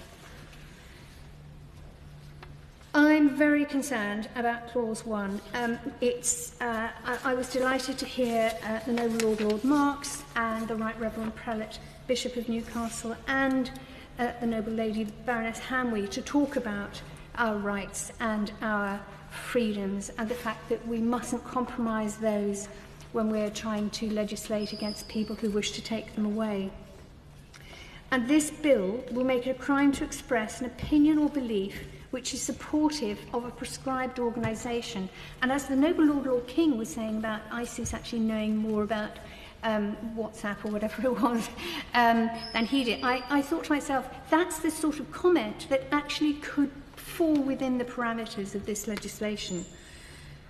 You don't even have to intend to support a particular organisation or intend to support terrorism. You only have to be reckless. And so would anyone who tweeted or retweeted that they support an independent Kurdistan be guilty of this? That would be a belief which is supportive of the prescribed organisation PKK. Or what about anyone who says they support the withdrawal of Israeli troops from occupied Palestine? We've already seen some of the vitriol levied against people who support peace in Palestine, who are repeatedly accused of supporting Hamas and Hezbollah, both prescribed organisations. This bill opens the door for terrorism charges to be brought against peace activists for the simple crime of advocating peace in a war-torn country. I was looking forward to hearing some of the noble and learned lords talk about these slight changes in Clause 1 between supported and supportive, and I look forward to hearing them in subsequent debate. So these parts of the bill curtail legitimate political debate about major geopolitical issues and risk exposing anyone who expresses a view contrary to the UK government's foreign policy. It isn't conspiracy theory to suggest that these types of provisions could be used in an undemocratic and oppressive way. It's a simple fact that the more powers we give to government, the more they are used to crack down on dissent and protest. I want to be able to speak my mind, to protest and debate the kind of future that we want to see. I want to be able to criticise British foreign policy, if necessary. I want to fight for peace at home and abroad, and I want to protect our fundamental rights against a government who seems hell-bent on taking away our freedoms and who uses the cover of terrorism to do so. And I want to overthrow this government. I want to do it peacefully. I want to do it through the ballot box. But nevertheless, I could be accused of possibly being a terrorist, and I have, of course, been accused of being a domestic extremist.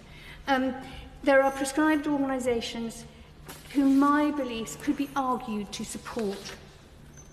And in expressing those beliefs, I'm reckless as to whether listeners could be encouraged to support a prescribed organisation. I will not be voting for a bill that risks people being charged with terrorism for simply expressing criticisms of British foreign policies. Protest and dissent are essential components of a well-functioning democracy. I'll be tabling amendments to this bill to protect these fundamental rights and restore the balance between the state and its critics. My Lords, I made my maiden speech in the other place 26 years ago. I wasn't entirely sure whether I'd make the right, the wrong, or any impression, but I needn't have worried. My turn came to speak well after midnight. We were debating the Maastricht legislation, And it seems that the relationship between the European Union and the United Kingdom has dogged my political life like two squabbling passengers at the back of a bus. No matter where you sit, you can still hear them. But on that occasion, the hour and the subject worked to my advantage because I addressed an almost empty chamber. The few people present were, with one exception, only there because they had to be.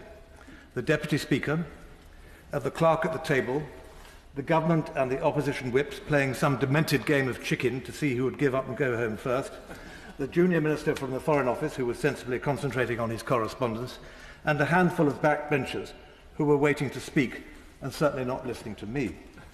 The exception was my noble friend Lord Hurd of Westville, then the Foreign Secretary, who kindly came from his room to sit on the front bench as I mumbled at the back.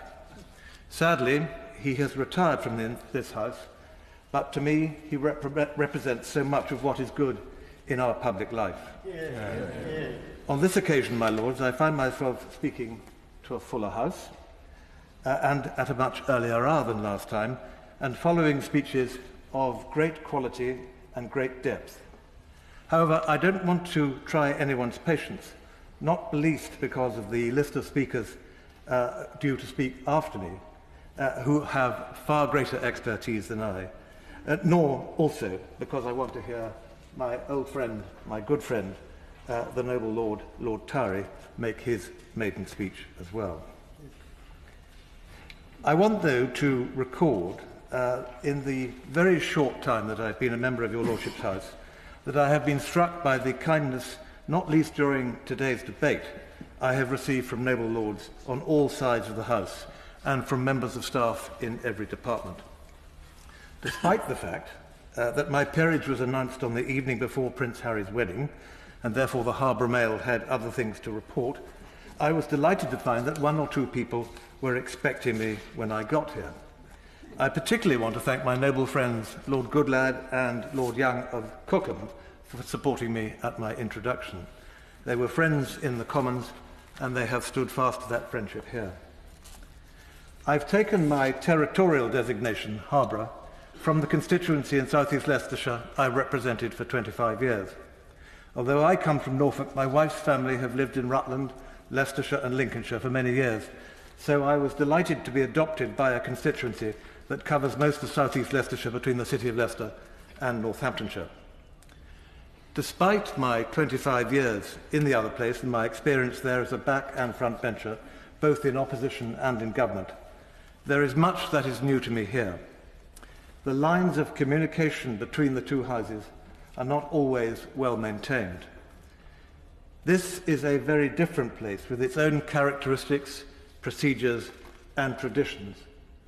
But we should celebrate these differences.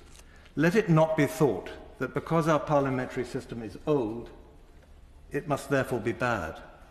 Our system is old because it is good, not bad because it is old. One of the defining features of our country is a general respect for the rule of law, and today's debate demonstrates that justice and the rule of law remain in the forefront of our public discourse. Freedom of expression, political and otherwise, has been protected by the common law and the vigilance of Parliament, every bit as much as by the European Convention. And Parliament and the law should be vigilant to ensure that our right to comment freely and honestly and even offensively and idiotically is never cut down. But terrorism and the threat of terrorism test our freedoms and our tolerance of others' opinions. The first 4 clauses of this bill, with suitable safeguards, adjust the limits of acceptable conduct, where freedom of expression ends and where crime begins, just as the increased sentences in clauses 6 to 10 make it plain how unacceptable we find these criminal acts to be. There is no one answer to the questions posed by terrorism, by those who commit terrorist offences, and by those who persuade others or who are persuaded by others to commit these hideous crimes. Ironically, at a time when electronic communications and information technology have allowed for the creation of highly sophisticated weapons and remote triggering systems, there is, as my noble friend the Minister indicated at the outset, a greater use of simple weapons such as vehicles and kitchen knives. The attacks are planned in days, not over months, and it's remarkably easy to buy bomb parts and chemicals and to research targets online. This makes it harder to detect terrorist crime in advance, but with greater information sharing between those tasked with our protection, things could improve. I understand, and my noble friend the Minister has indicated as much, that there are currently about 500 terrorist plots at various stages of development, and I think the noble lady, Baroness Manningham-Buller, made the same point. I further understand that there are about 3,000 people of interest, and again, the noble lady mentioned that. And yet further, there are about 20,000 people on the fringes called closed suspects. The 17 offenders were, I gather, in that closed category. We need, therefore, to provide the security services and the police with the resources to allow them to review everyone in that group. As the Shadow Attorney General and my noble friend Lord Hague and David Cameron were leaders of the opposition, and as Solicitor General in the coalition government when Mr Cameron was Prime Minister, I spent a good deal of time on matters to do with terrorism and the sometimes conflicting rights under the European Convention. There are a number in your Lordship's House who, like me, are members of the former Law Officers Club. 40 years ago, I was led by Lord Rawlinson of Ewell, a former Solicitor and Attorney General, for the Daily Mail in a libel action brought by the Moonies. He told me that when he was appointed Solicitor General by Harold Macmillan in 1962, the Prime Minister gave him a learned seminar on the history and constitutional role of the law officers. He made it clear that as Solicitor General, his first duty was to the rule of law, his second was to Parliament, and only his third was to Macmillan's administration. Mr Cameron appointed me as Solicitor General in 2010 during a 3-minute telephone call, but had he had the time to think about it, I'm sure that he would have agreed with Macmillan. Certainly, I tried to keep Harold Macmillan's advice to Peter Rawlinson to the forefront of my mind when I was Solicitor General. To many ministers, the law officers are, with the exception now of Geoffrey Cox, either mysterious, barely known creatures or an inconvenient reminder that the law of the land applies to them. Like lawyers in private practice, law officers cannot talk in detail about their work, which is confidential to their client, the government. Nor should they only say no, but try to be imaginative and help the government to navigate through its difficulties. Their power, if they have any at all, lies in speaking truth unto power and in resignation. The law officers are more like submarines than the ships of the line in the cabinet. You know they're down there somewhere, unseen and unheard, quietly going about their business. But if they surface and their concerns or disagreements become known to the wider world, either the government is in trouble or they are. Shortly after my appointment in 2010, I was showing off to the then Lord Chief Justice, the noble and learned Lord Judge, that one of my ancestors, Sir William de Grey, had been successively Solicitor and Attorney General from 1763 until 1771 under 5 Prime Ministers. After which, I said, he became Lord Chief Justice of the Common Pleas. Lord Judge smiled engagingly. Some apparent precedents, he gently reminded me, are easily distinguished on their facts. After reading history at Oxford, I went to the bar. In 1976, I joined a set of chambers in the Temple that specialised in media and information law. It still does. Len Britton, a Member of Parliament and a Shadow Minister, was then the junior silk in chambers.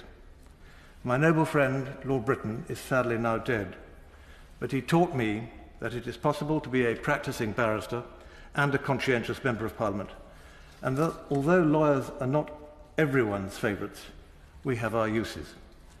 Stop talking about it, he said, just go and do it, in response to my persistent questions about politics. He also demonstrated that it is possible to maintain one's dignity in adversity. In the last months of his life, he was cruelly assailed by baseless allegations that would have broken healthy men. It is sad that he did not live to witness his own exoneration, but I hope it is of some comfort to his widow Diana that his reputation has without question been restored to its rightful place. My Lords, somehow I have arrived here amongst you. I'm honoured to be here, and I hope to play my part in shaping the legislation that comes before us. Now is not the time for me to say much more about this bill. Although this bill amends and adds to the criminal law, a prospect that usually makes me worry for the judges and the lawyers who will have to apply it, for a modern statute, it's mercifully short. Its intentions are properly confined, and the policy behind it is clear. I'm not a fan of creating new offences, renaming existing offences, or increasing sentences in order to send a message, when those who are hell-bent on killing police officers, soldiers, and ordinary citizens, or encouraging others to do so, will pay no attention, seeing themselves as warriors for their hideous cause.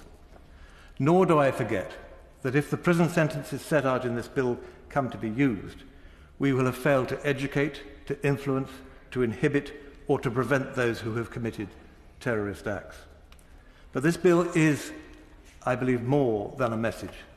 It is part of a practical approach to countering terrorism and to protecting our borders. Problems we, but more acutely those whose job it is to protect us, face daily. I wish it well, and I look forward to considering it further in due course. My Lords, my noble and learned friend, Lord Garnier, has given us a taste of things to come. I've had the privilege of knowing my noble friend since we were adolescents, so it's a particular pleasure for me to see him in his place today. Yes, lawyers were children once. It is a matter of celebration that so many of our current politicians are the sons and daughters of immigrants, and that people come into politics from all sorts of backgrounds. My noble friend, on the other hand, comes from a family with a long tradition of public service, and this country is richer for that tradition. He has managed to combine a quarter of a century as a Member of Parliament with a successful practice at the bar, where he has been for some time one of the leaders in the field of defamation and media law. He has also been instrumental in the introduction of deferred prosecution agreements into the prosecutorial armoury, a valuable weapon against corporate economic crime. And further, he has sat for some time as a recorder of the Crown Court. Despite all these achievements and a term as Solicitor General, my noble friend has a quality all too rare in barristers: modesty. I'm confident that his contributions to debates in your Lordship's House will be relevant and brief, and that, unlike some of us, he will not consider it necessary to give the House the benefit of his views on every subject. My Lords, Lord Garnier is a most welcome addition to your Lordship's House. My Lords, let me turn to the bill. The scale of the terrorist threat to this country can hardly be overstated, whether it's from extremists claiming allegiance to the Muslim faith or to state-sponsored terrorism, as we witnessed in Salisbury. We should pay tribute, of course, to the contribution that the police and the security services make to keep us safe as they can, in increasingly challenging circumstances. One of the facts I took away from the Home Secretary's recent speech in Birmingham was that it's estimated that around 800,000 people who currently live in this country do not speak English. I'm not, of course, suggesting for a moment that if you do not speak English, you're likely to be a terrorist. However, it is a considerable challenge for our security services simply to understand what is going on in communities where English is not spoken or spoken much, and where there is little or no loyalty to British values or traditions. The Joint Committee on Human Rights, in its report on the bill, was critical of it in a number of respects, identifying various potential violations of human rights. That is, of course, the remit of the committee, of which I was once a member, and I do not, for a moment, impugn the integrity of the process, as was suggested the Security Minister did in the other place. I do, however, wish we could bear in mind that in this country there has been a long-established respect for free speech before Article 10 of the European Convention became part of our law through the medium of the Human Rights Act in 1996. And if we must look at issues through the prism of the Human Rights Act, can we bear in mind that Article 2, the right to life, and Article 8, the right to a family life, in the context of those affected by terrorism? The first duty of government is to keep its subject safe. To do so, there must sometimes be restrictions on individual rights. The primacy of individual rights is such that loyalty to one's country seems in some quarters to be regarded as something of an option, coming below loyalty to one's religion or even one's football team. Many would agree with E.M. Forster, who wrote in 1938 that he hoped, given the choice, he would have the guts to betray his country rather than his friends. But if you choose to live in this country, is it so unreasonable to expect you to show some loyalty to it and not to give assistance to our enemies? The word treason, mentioned by my noble friend Lord King, has a dated feel about it. But may I also commend the recent Policy Exchange publication, Aiding the Enemy, How and Why to Restore the Law of Treason. Its authors include 2 members of Parliament, one Labour and one Conservative, and it has a foreword by the noble and learned Lord Judge. It provides a compelling case for the return to the statute book of a modern law of treason. The 1351 statute is plainly no longer fit for purpose. The new offence of entering or remaining in a designated area may help, but clearly needs further scrutiny. But, my lords, for British subjects who leave this country to serve with ISIS or the Taliban, for example, is a maximum sentence of 10 years really enough? And what about Anjem Chowdhury, sentenced to 5.5 years in prison and due out this month? Even though this bill promises rightly to end, in certain circumstances, automatic release on serving half your sentence, this is too late for Chowdhury and others. And does the current statutory framework adequately capture the gravity of being a recruiting sergeant for ISIS at a time when they are engaged in combat with our forces and actively trying to attack the United Kingdom? My lords, the time may well have come to update the law of treason, as they have done in Australia, Canada and New Zealand. As the noble Lord Jandrin pointed out, radicalisation in prison is a real threat. Government policy is to imprison those who pose a threat to national security in separate units to minimise the risk of other prisoners being radicalised. Very few have in fact been separated, and it is apparently because of the prison service's apprehension about human rights litigation. Perhaps the Minister would care to comment on this. My lords, this bill deserves careful scrutiny, and it is clear that there is the expertise in this House to do just that. There are certainly improvements that can be made. For example, the Law Society have made some powerful points about the erosion of legal professional privilege referred to by the noble Lord Rosser at border interceptions, and I need convincing for my part that all those restrictions are currently justified. But, my lords, for the most part, I welcome this bill, and I hope it receives support across this House. My lords, may I join with the noble Lord Fawkes in his welcome to the noble ex-submariner, Lord Garnier.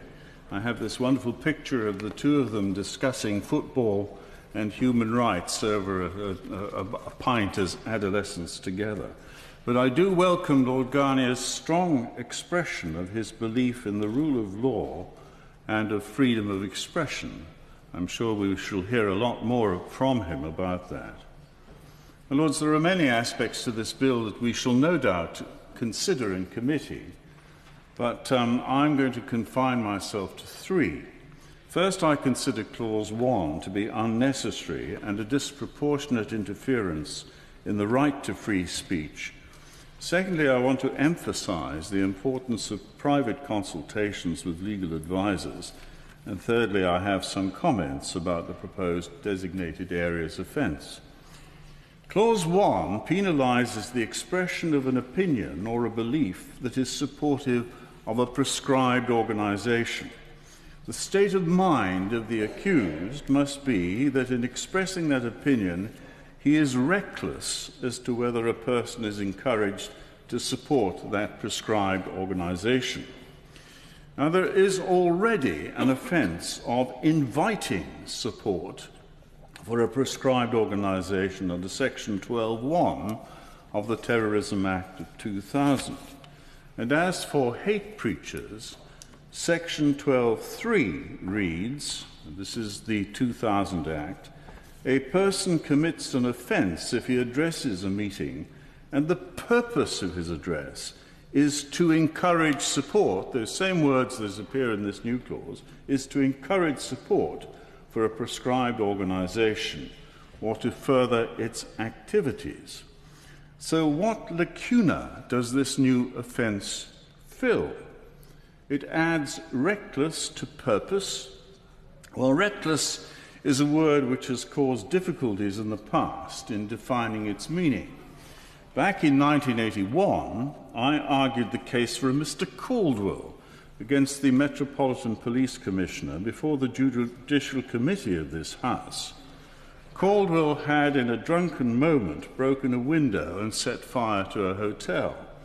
The flames were quickly extinguished and no serious damage was caused, but he was charged with the aggravated criminal damage offence of being reckless as to whether life was endangered.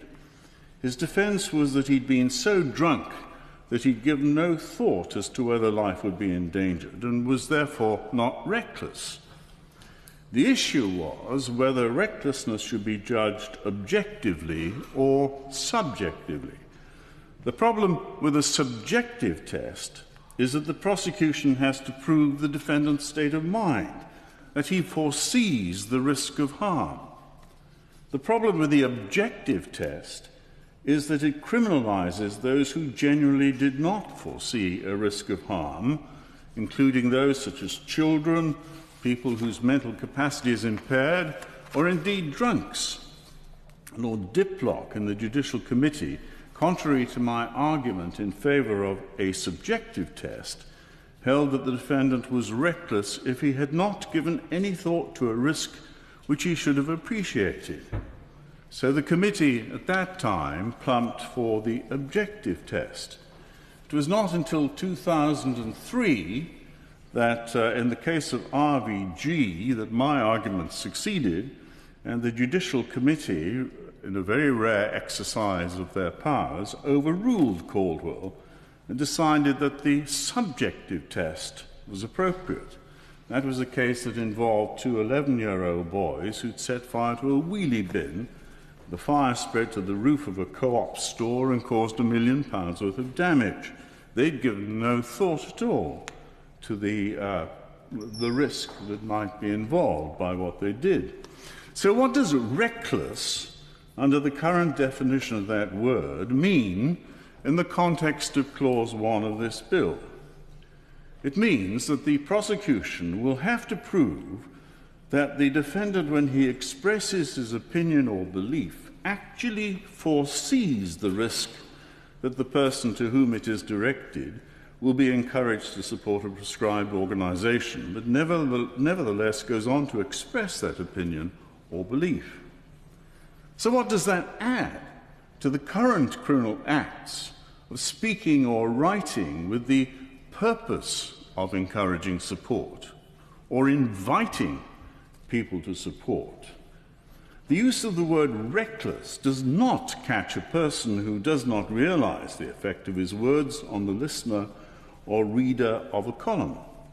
The test of reckless is no longer an objective test.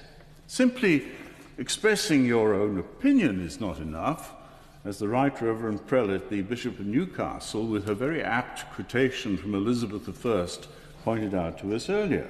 If a person at Hyde Park Corner says, "I believe in Scottish independence, and I think the best way to achieve this is through the Scottish Dawn," which is a prescribed organisation, or maybe it could be said by someone from a wee free pulpit. He will not commit an offence under this proposed clause. He is merely opening the window to his soul, as Queen Elizabeth put it. If what he says is an invitation to join Scottish Dawn, he commits an existing offence under section 12.1 of the present Act. If his purpose in so speaking is to encourage listeners to join Dawn, then section 12.3, existing law, already covers it. My noble friend Lord Marx has set out a number of tests, one of which, very appropriately, is what is the mischief at which this clause is aimed? In Chowdhury, the Court of Appeal considered whether Section 12 of the Terrorism Act offended against the European Convention of Human Rights, and the Court said this: when considering the proportionality of the interference, it is important to emphasise that the section only prohibits inviting support for a prescribed organisation with the requisite intent. It does not prohibit the expression of views or opinions, no matter how offensive, but only the knowing invitation of support from others for the prescribed organisation. To the extent that Section 12.1a thereby interferes with the rights protected under Article 10 of the Convention, the right to free speech, we consider that interference to be fully justified. Now, this proposed clause, Clause 1, seeks to punish the expression of an opinion with up to 10 years' imprisonment. It is, I would suggest to your lordships, and I shall argue later in committee, a disproportionate interference in the right of free speech protected by Article 10. May I turn to legal professional privilege? Schedule 3, paragraph 26, mirrors Schedule 7 of the 2000 Act. There is a right, under paragraph 23 of the new Schedule 3, to consult a lawyer privately at any time. That's what paragraph 23 of Section 3 says. But paragraph 26 says that a direction under this paragraph may provide that a detainee who wishes to exercise the right under paragraph 23 to consult a lawyer privately may, if the direction is made, consult a lawyer only in the sight and hearing of a qualified officer, an eavesdropping officer. That direction made by a senior officer in certain circumstances, like the interference with evidence or the alerting of a person who is suspected of having committed an offence but not been arrested for it, and other things. Well, maybe a tiny proportion, tiny minority of legal professionals do pass on illicit information. There are rogues in any profession. If caught, they will go to prison and be struck off or disbarred. Noble Lord Rosser talked about the suggestion made in the other place of an approved panel of lawyers being set up to advise people detained under this new Act, and I fully support that. I look forward to hearing more about it. Well, Lords, if criminal lawyers want to make a successful living, they need to get the truth from their client. There must be a firm platform on which to base a defence. And initially, the client may not be open with his own lawyer. He may tell lies through consciousness of guilt, through fear, or misplaced desire to cover up for somebody else. Perhaps he says he can't remember. But when his own lawyer rubs his nose in the evidence, the story frequently changes.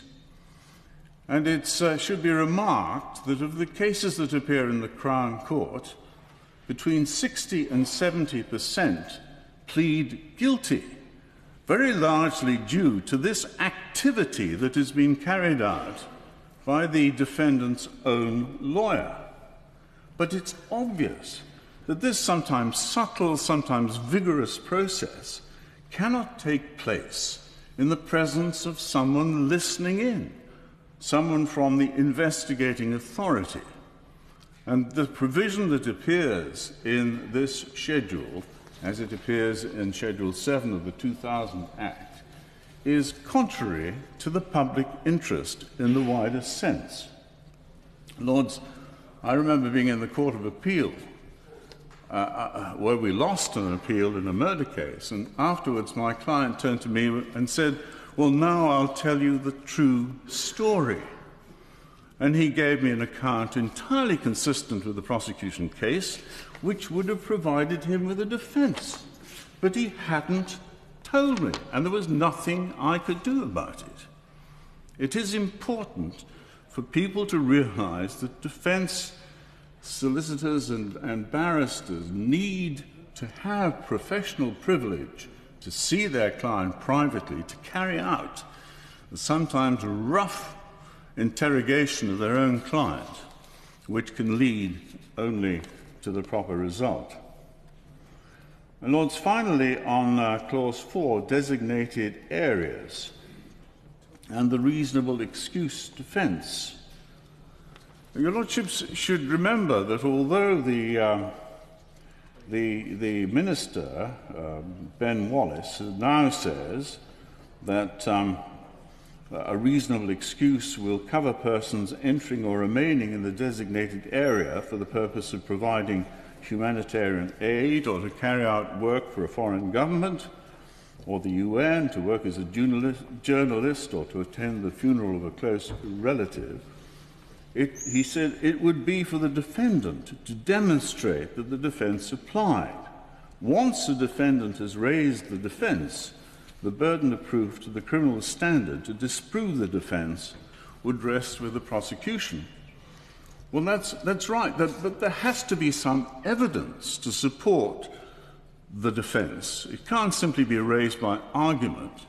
So a burden is placed upon the defendant in these circumstances to explain why he was in the designated area. My Lords, I agree with Mr. Rowan Popplewell of the Bond organisation, and indeed with my noble friend Baroness Hamwee, that there should be a system of pre-visit authorisation of people who wish to visit designated areas for a particular purpose. Nothing could be more simple to arrange, and it could avoid unnecessary prosecution of a person. Lords, there is much further to discuss as this bill goes through. My Lords, I warmly congratulate the noble Lord Garnier on his excellent maiden speech, and I may say look forward with equal enthusiasm to hearing Lord Tyrie's, which I'm sure will be of equal quality.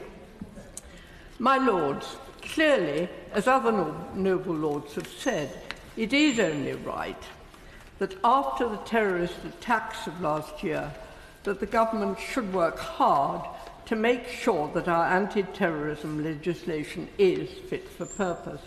So I welcome the fact that in this bill they are seeking to discharge this important responsibility.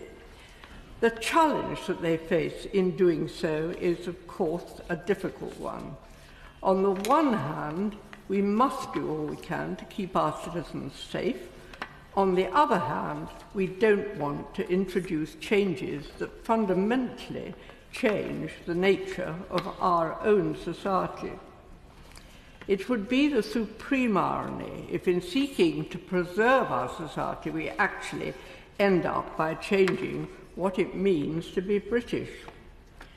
My Lords, in particular, it's very important that in developing legislation and attendant guidance, that great care is taken to ensure that it does not jeopardise the enjoyment of human rights. In July 2018, the Joint Committee on Human Rights published a report highlighting serious concerns with the new powers in the Counter-Terrorism and Border Security Bill of 2018. Amongst other things, the report raised concerns about the PREVENT programme, which is engaged by Clause 19 of the bill, which I would like to concentrate on. My Lords, Clause 19 of the bill amends Section 36 of the 215 Terrorism and Security Act 215 to impose a new duty on local authorities. In addition to being responsible for assessing individuals vulnerable to being drawn into terrorism through panels mandated by Section 36, Clause 19 also gives local authorities the power to refer people to the panel. The discharging of this new duty will be informed by the relevant guidance pertaining to the PREVENT duty, namely the PREVENT Duty Guidance 215, the Counter-Terrorism Strategy, the newest version published in June 2018, and the Counter-Extremism Strategy 2015. My Lords, the difficulty that I have with this arrangement is that whilst the statute is narrowly focused on terrorism, the PREVENT Duty Guidance, the Counter-Terrorism Strategy and the Counter-Extremism Strategy engage with extremism in all its forms, including non-violent extremism, which has no statutory definition. And, my Lords, I think that the lack of a definition of non-violent extremism in law and the lack of any sanction against non-violent extremism in law is a very good thing. If someone espouses violence, they cross a very clear threshold, and I find it hard to imagine that any member of your Lordship's House would have any difficulty with having very robust laws against such a practice. The idea, however, that we should target people espousing non-violent views, however, does seem deeply problematic to me. The only content that we are left with is that the view is extreme. But in whose opinion? What is extreme to one person is sensible to another. My Lords, unless we are to fundamentally change the nature of the society that we live in and start policing speech in a way that would, in my view, be deeply inimical to the British tradition, I do not think that we should introduce sanctions against opinions that do not espouse violence. Now, my Lords, of course I appreciate that the bill before us today does not ask us to directly endorse the PREVENT Duty Guidance and the Counter-Extremism Strategy. We are, however, being asked to indirectly endorse these documents because they provide the guidance according to which local authorities will be required to take on the new responsibilities, and we will ask them to assume in sanctioning Clause 19. And, my Lords, the difficulty that this presents is further compounded by a critical development in the courts. My Lords, in July 2017, in his judgment in the case of Salman Butt versus Secretary of State for the Home Department, Mr. Justice Ousley stated very clearly that the PREVENT duty does not refer to all forms of extremism as defined in the PREVENT Duty Guidance 215 and the Counter-Extremism Strategy 215. Mr. Justice Ousley rightly said that extremism is, and I quote, the active opposition to fundamental British values that must in some respect risk drawing others into terrorism before the guidance applies to it. If there is some non-violent extremism, however intrinsically undesirable, which does not create a risk that others will be drawn into terrorism, the PREVENT Duty Guidance does not apply to it. Thus, the prevent duty does not apply to all forms of extremism, and specifically not to non-violent extremism, if there is no risk to people being drawn to terrorism. My Lords, that, however, is not what the prevent duty guidance or the counter-extremism strategy or the counter-terrorism strategy says. And mindful of this, I very much hope that the government will introduce an amendment to this bill at committee stage to the effect that Clause 19 will not be implemented until such a time as the prevent duty guidance and counter-extremism strategy and counter-terrorism strategy have first been subjected to a review and updated in light of the judgment of Mr. Justice Ousley. My Lords, let us uphold the right to non-violent free speech and fight terrorism by preserving rather than compromising our own heritage. My Lords, I'm grateful to my noble friend, Lady Williams, for introducing this bill. I couldn't think of anybody better to be introducing this bill, and certainly it makes any concerns that I have much more difficult. And I'm also grateful to my honourable friend, the Security Minister, Ben Wallace. I consider both not just to be political colleagues, but also to be friends. I congratulate my noble friend Lord Garnier on his maiden speech and look forward to my noble friend Lord Tyrie's maiden speech. They are both unfashionably expert, inspiringly principled, and have the ability to be politely awkward. They will fit in well. My Lords, I wholeheartedly support measures designed to keep us safe. As someone who's been the target of extremists throughout most of my public life, from being attacked by al-Muhajirun and their supporters in Luton, to numerous threats by email and social networks, and as someone who for the past 2.5 years has been on a target list for ISIS, my family and I have had to live in the shadow of some of those who seek to cause Britain harm.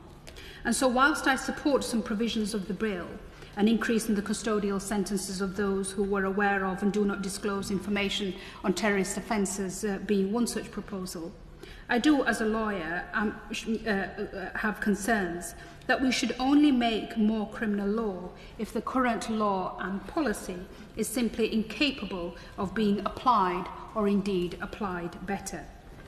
Sadly, my Lords, I have some concerns with the drafting of this bill, both in the mischief that it seeks to remedy, as outlined by the noble Lord Marks of Henley in Thames, and in the way in which it seeks to do so.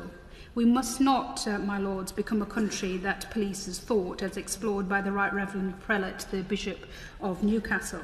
And as Liberty succinctly put it, this bill pushes the law even further away from actual terrorism into the realms of pure speech and opinion. And we must not, my Lords, cite exceptional circumstances to justify a blanket law change. My Lords, we are, of course, just over a year on from what became 7 months of a series of terrorist attacks on UK soil. 5 attacks led to 36 deaths and dozens more injured. And a further 17, both religiously inspired and far-right inspired attacks, have been thwarted since. It is entirely right in these circumstances for government to be looking again at what more could have been done to prevent such attacks in the future. My Lords, much commentary has taken place since these attacks, including recommendations. Yet, interestingly, some of the most informed voices, including eminent academics like Professor Clive Walker, someone who's been researching and writing about Britain's counter-terrorism law since the 1980s, and also happens to be my ex-university tutor, has argued that the needs for new laws is not the answer, arguing that the failure to identify major gaps is emphasised by the findings of 3 weighty reports post the attacks, none of which called for major legal changes. There is, my Lords, much to concern us in the individual clauses, and I hope that we will have the opportunity to scrutinise these further as the bill passes through the House. Concerns around the proposed 3-click offence, which has become the 1-click offence, an offence which reverses the burden of proof, on which, rather than focusing on the ill-intentioned creators and well-resourced publishers of material, seeks to criminalise end users, whether innocent or not. The proposed publication of images offence creates a new offence of the publication of an image in a way and in circumstances that arouses reasonable suspicion that a person is a member or supporter of a prescribed organisation. Apart from the obvious, as stated by the Joint Committee on Human Rights, that what this offence seeks to cover is already covered by existing legislation, it is a proposed offence which risks criminalising a broad range of legitimate behaviour. Academics, journalists, human rights activists, of a concern voiced by the UN Special Rapporteur on Human Rights. So there is a risk of imprisonment for someone not being a member or a supporter, but merely publishing an image which could be constructed in a way which could arouse reasonable suspicion.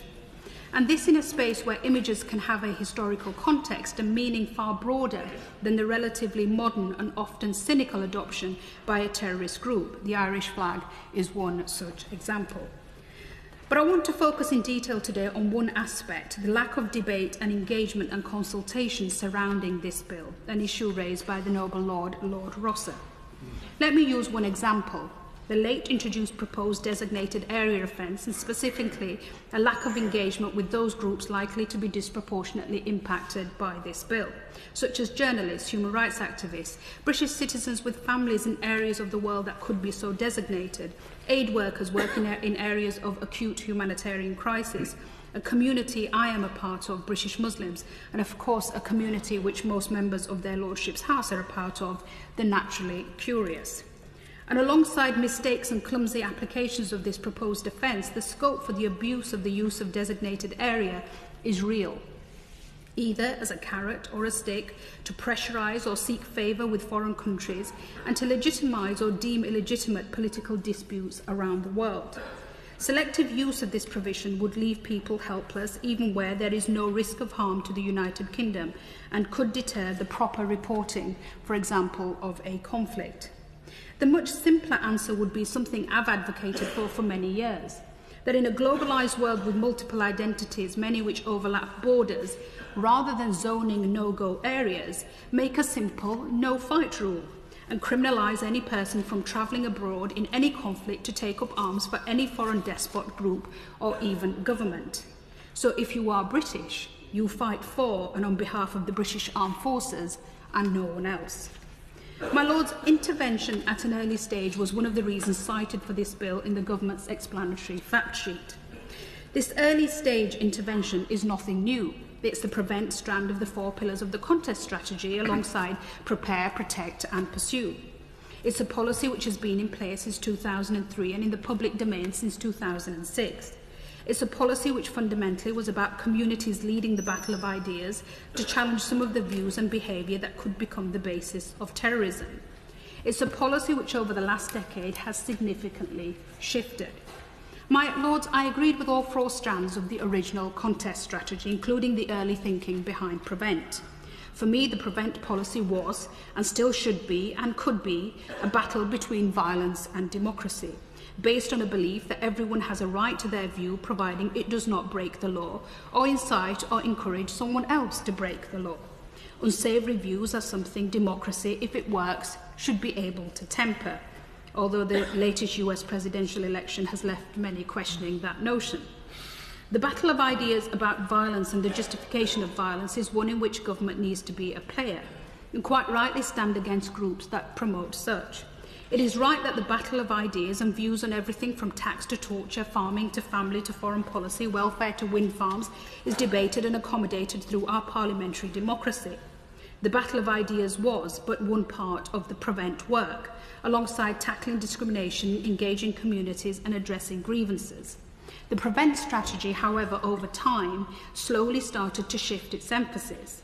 The process of understanding, not accepting, but understanding why British Muslim communities themselves felt people were being drawn into violent extremism for politicians and policymakers became a less important issue.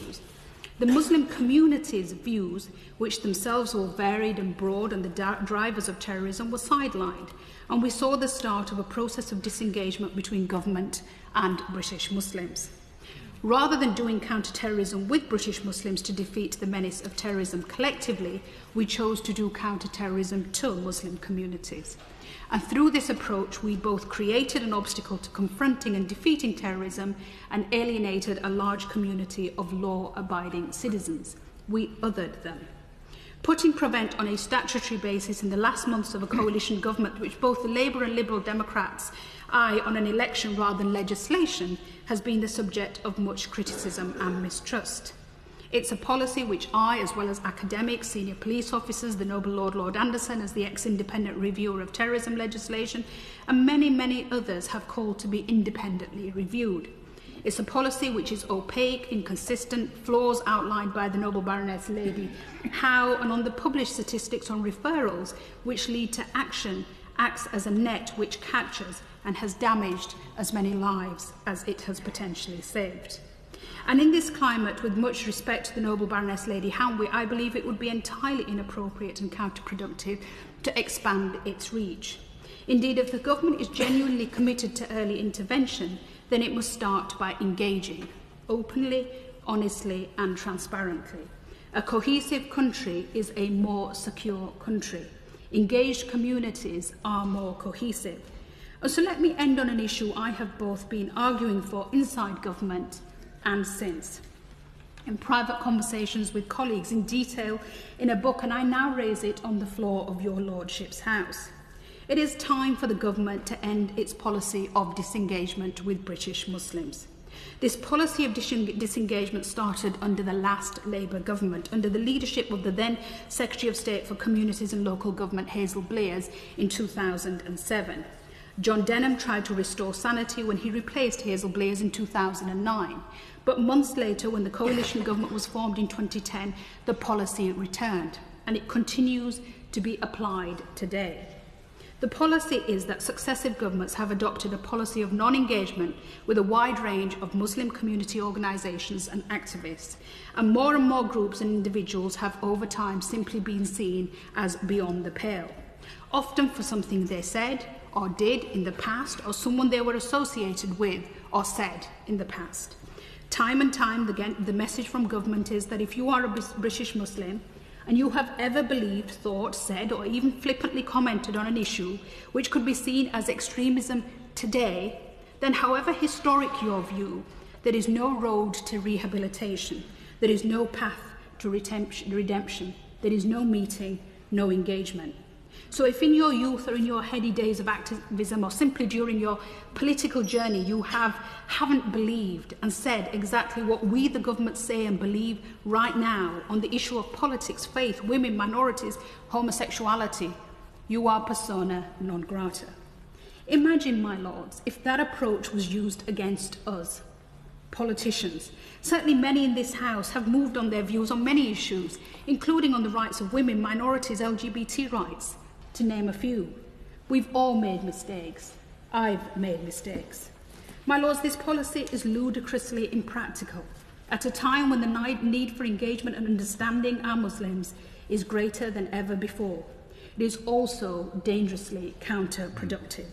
Over half of British Muslims are under the age of 25, a third are under the age of 15. They are in the media spotlight almost on a daily basis. They have access to more connections, information and travel than ever before. Last year, terrorist offences were either done by individuals purporting to belong to a faith that they follow or aimed at the Muslim community itself. They are in the front line, have seen a 77% increase in attacks against them in 2017. And they are disengaged by government. The issues around terrorism can only be properly responded to with a whole community response. This includes the government, the police and the communities, of which the British Muslims are an essential component. The policy was originally driven by a small number of politicians and commentators, influenced by the now much discredited and failed neoconservative thinking from the United States, although the election of Donald Trump has planted this divisive thinking into the mainstream. There is real unease about it at the heart of the civil service, at senior police officer level and at local authorities, to name a few. Over a decade into this approach, I'm yet to be convinced that not engaging and not listening to a community is the best way to influence them. My lords, I said at the outset that we should only make criminal law if the current law and policy is simply incapable of being applied or indeed applied better. My Lords, ending the policy of disengagement is a simple and necessary step that requires no legislation, would be a start with immense security benefits, possibly even more so in the long term than the offences being proposed in this bill. I've just heard the latest in a long line of extremely interesting and informative speeches, and the enormous expertise in this House was clearly on view. I've learnt a great deal already, and it was certainly an honour to follow the noble Lady Baroness Varsay, who spoke from considerable personal experience on this subject. This is also an opportunity to say how impressed I was, if that's permitted from one maiden to another, by the speech, the maiden speech of the noble Lord Garnier. I know him as a reliable and thoughtful person, one of the most reliable and thoughtful people in public life, but much more important, he's also a very good friend. For me, this House is a curious mixture of the familiar and the surprisingly new. On the latter, I've benefited a great deal from the guidance of the staff, doorkeepers, librarians and clerks among them, but I'd particularly like to thank my sponsors, one of whom is sitting next one to my right, the noble Lords Lord Luce and Turnbull. They've been very kind to me, two people who've made exceptional contributions to public life, and on whose advice I've been fortunate enough to call on a good number of occasions, not only in recent weeks, but over many years. Two outstanding public servants. My Lords, I'm making this speech from the crossbenches because as Chairman of the Competition and Markets Authority, that's the right place for me to be. The CMA has some major challenges ahead, not least Brexit, I have to mention it somewhere. Those will be manageable because the CMA has, as I'm now discovering, some exceptionally able and dedicated people aboard. But those challenges and competition policy more widely are not for now, they're for another day. I've just completed an exhilarating 20 years in the other place, and it was a very great privilege to represent Chichester. More important than the beauty of the area, or even the fact that they returned me 5 times with increased majorities, has been the chance to make many very deep friendships. I hope and intend to keep those for life. As I was clearing out my office at the other end of the building last year, I came across a letter from a resident of the parish of Tyree in Aberdeenshire, which I received shortly after I was elected. I have it here, actually, and it reads, "If ever you went to the House of Lords, you could become Lord Tyree of Tyree. And," the correspondent went on, "if you moved up here, perhaps there's some properties for sale up there, I suppose, if you moved up here, you could be Lord Tyree of Tyree, Tyree." I'm very grateful to that citizen of Tyree for the suggestion, but I hope he understands that I'd rather stick to Chichester, which is where I've put down deep roots and to which I owe a very great deal. Now, about the same time as I got that letter 20 years ago, the Conservative Party, reduced to 165 MPs, was locked in a bitter row with itself about Europe, much as it was when the noble Lord Garnier arrived 5 years earlier than that.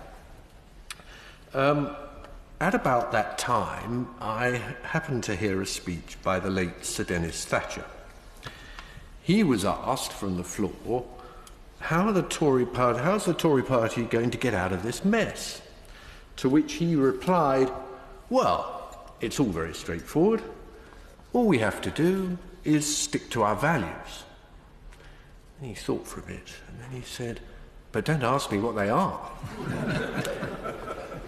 In today's debate, and particularly with respect to anti-terrorist legislation generally, it's not the values of a political party that are at stake, but of the country. I have no particular expertise in that field, but it seems to me that legislation is certainly needed to respond to the digital age. so I will not be opposing this bill, and I welcome its intent.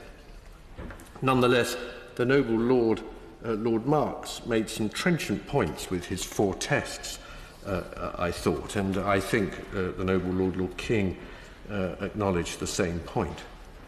The issue before us, as both of them implied, is to reconcile the requirements of a free society and the needs of those who work to protect us from terrorism.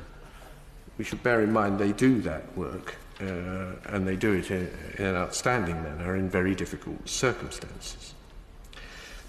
Rather than examine that issue in depth in relation to the bill, I would prefer to take advantage of the licence, I'm told, which is afforded to a maiden speech, and the long title of the bill, which is very broad, to raise one aspect of anti-terrorist policy where, in my view, successive governments have fallen short. In the years following 9/11, Britain facilitated a US programme of extraordinary rendition. Just to be clear what we're talking about here, in the 21st century, Britain facilitated the kidnapping of people and having them taken to places where they could be maltreated and in some cases brutally tortured. I was shocked when I first heard those allegations, and I still am. It's why in 2005 I founded the All-Party Group on Extraordinary Rendition. My purpose was to find out the scope and limits of Britain's complicity, to establish who authorised it, and to do whatever would be required to give us greater confidence that this won't happen again. Since 2005, there have been 3 inquiries, all of them at least partly prompted by the group I'd founded. The first, by the ISC in 2007, completely erroneously concluded that Britain had not been involved at all. The second, a judge-led inquiry, which I had persuaded David Cameron to establish in the months before the 2010 election, was closed down before it had a chance to get very far. The third, another by the ISC, has just completed its work and done its best, in my view, but by its own admission has not been able to get to the bottom of the issue. That it failed to do so is scarcely surprising. The Prime Minister blocked the ISC's access to almost all the relevant witnesses.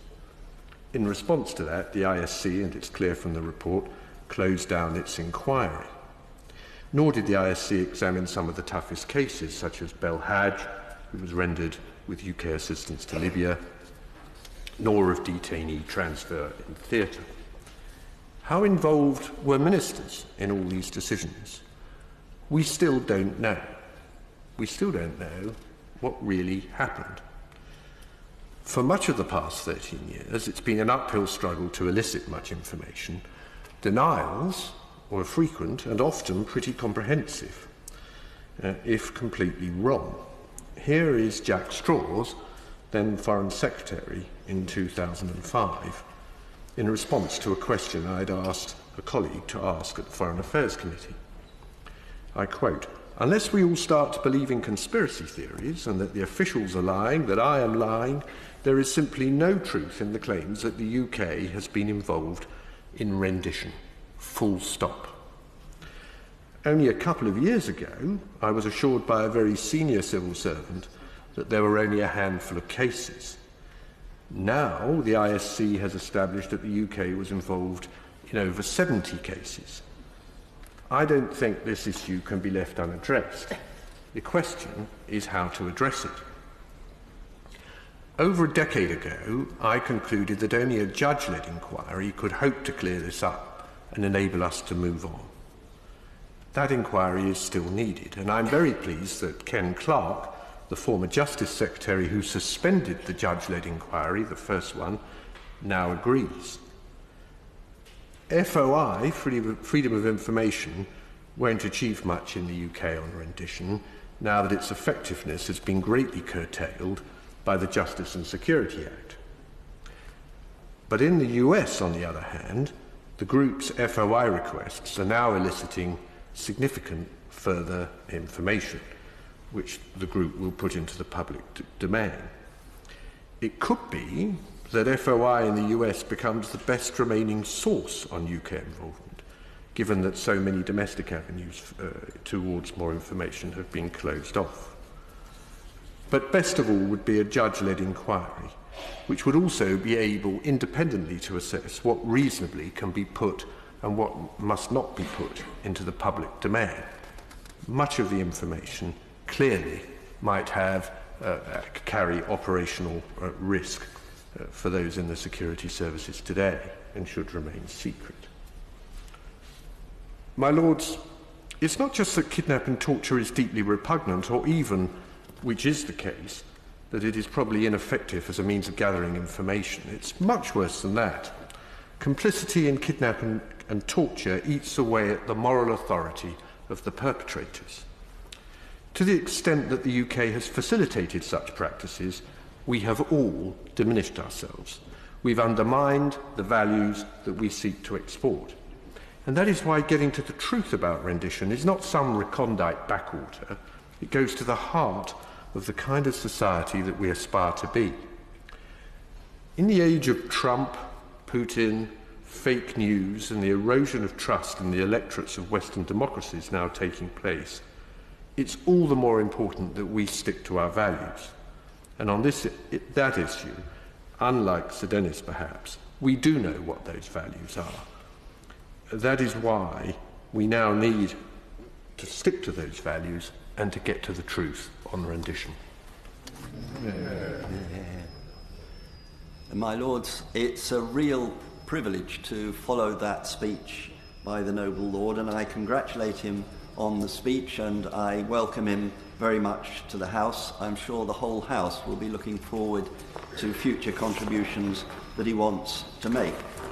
Lord Tyree, in the other place, had a very strong reputation and a record of original thinking, of forensic inquiry and of plain speaking and a ruthless honesty. And I think we saw some of that already in this, his maiden contribution to this House.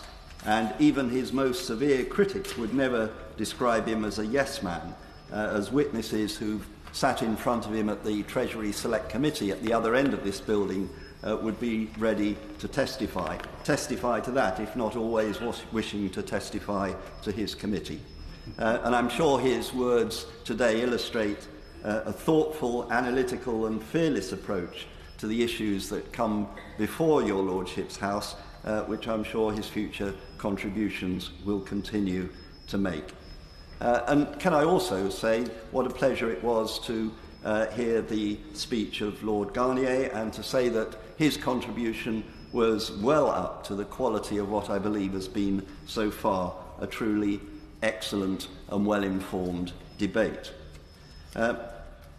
Turning to that bill and turning to that debate, I would want to associate myself strongly with the words that Lord Marks and Baroness Hamway and Lord Thomas have made, and also to say that I thoroughly endorse the words of Baroness Wazi.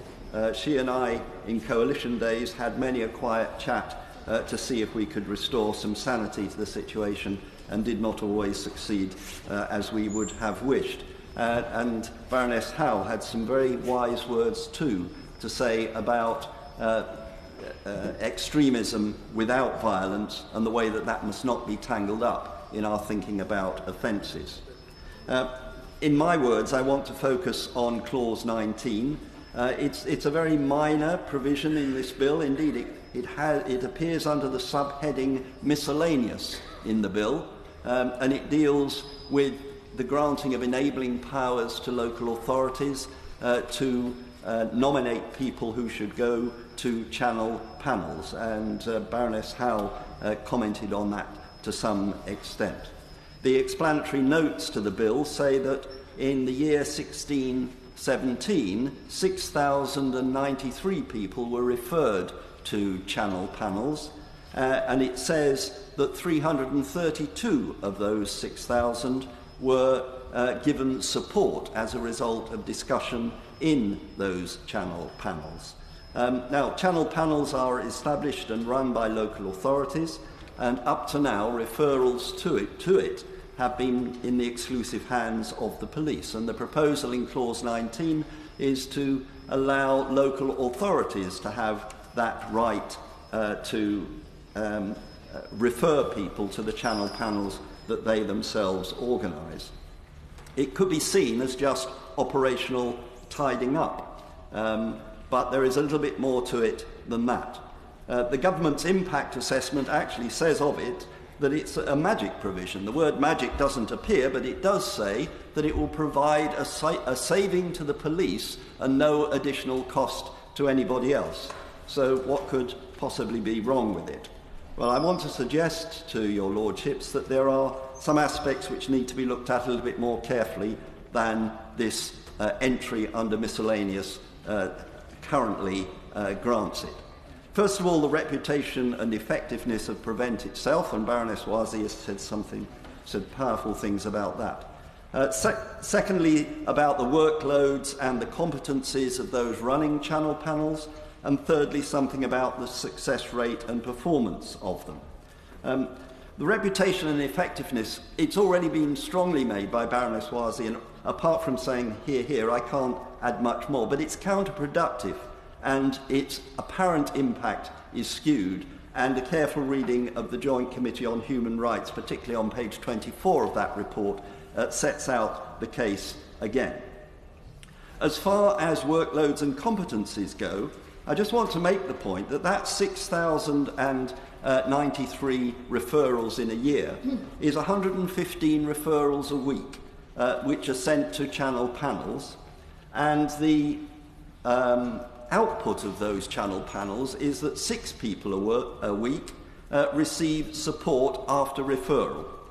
So let's just take that again. 115 cases come up each week, of which 6 are on inspection decided to be appropriate to receive channel support.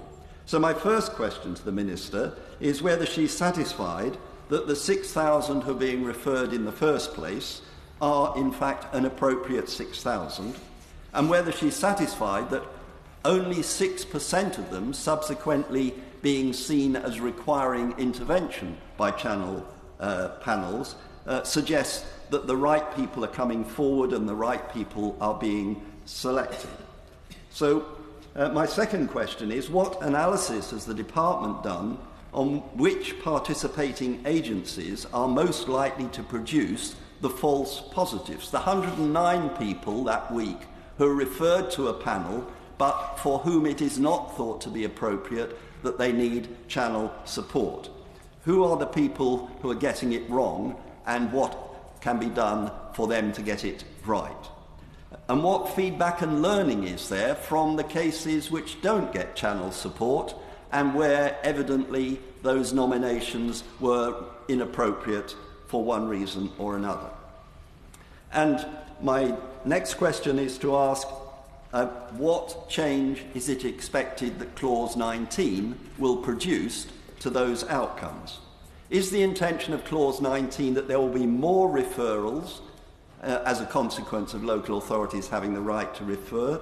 Or is it supposed that in some way there will be more priorities for action by channel panels as a consequence of those referrals? What is the driver for the change? Something on which the explanatory notes is completely silent.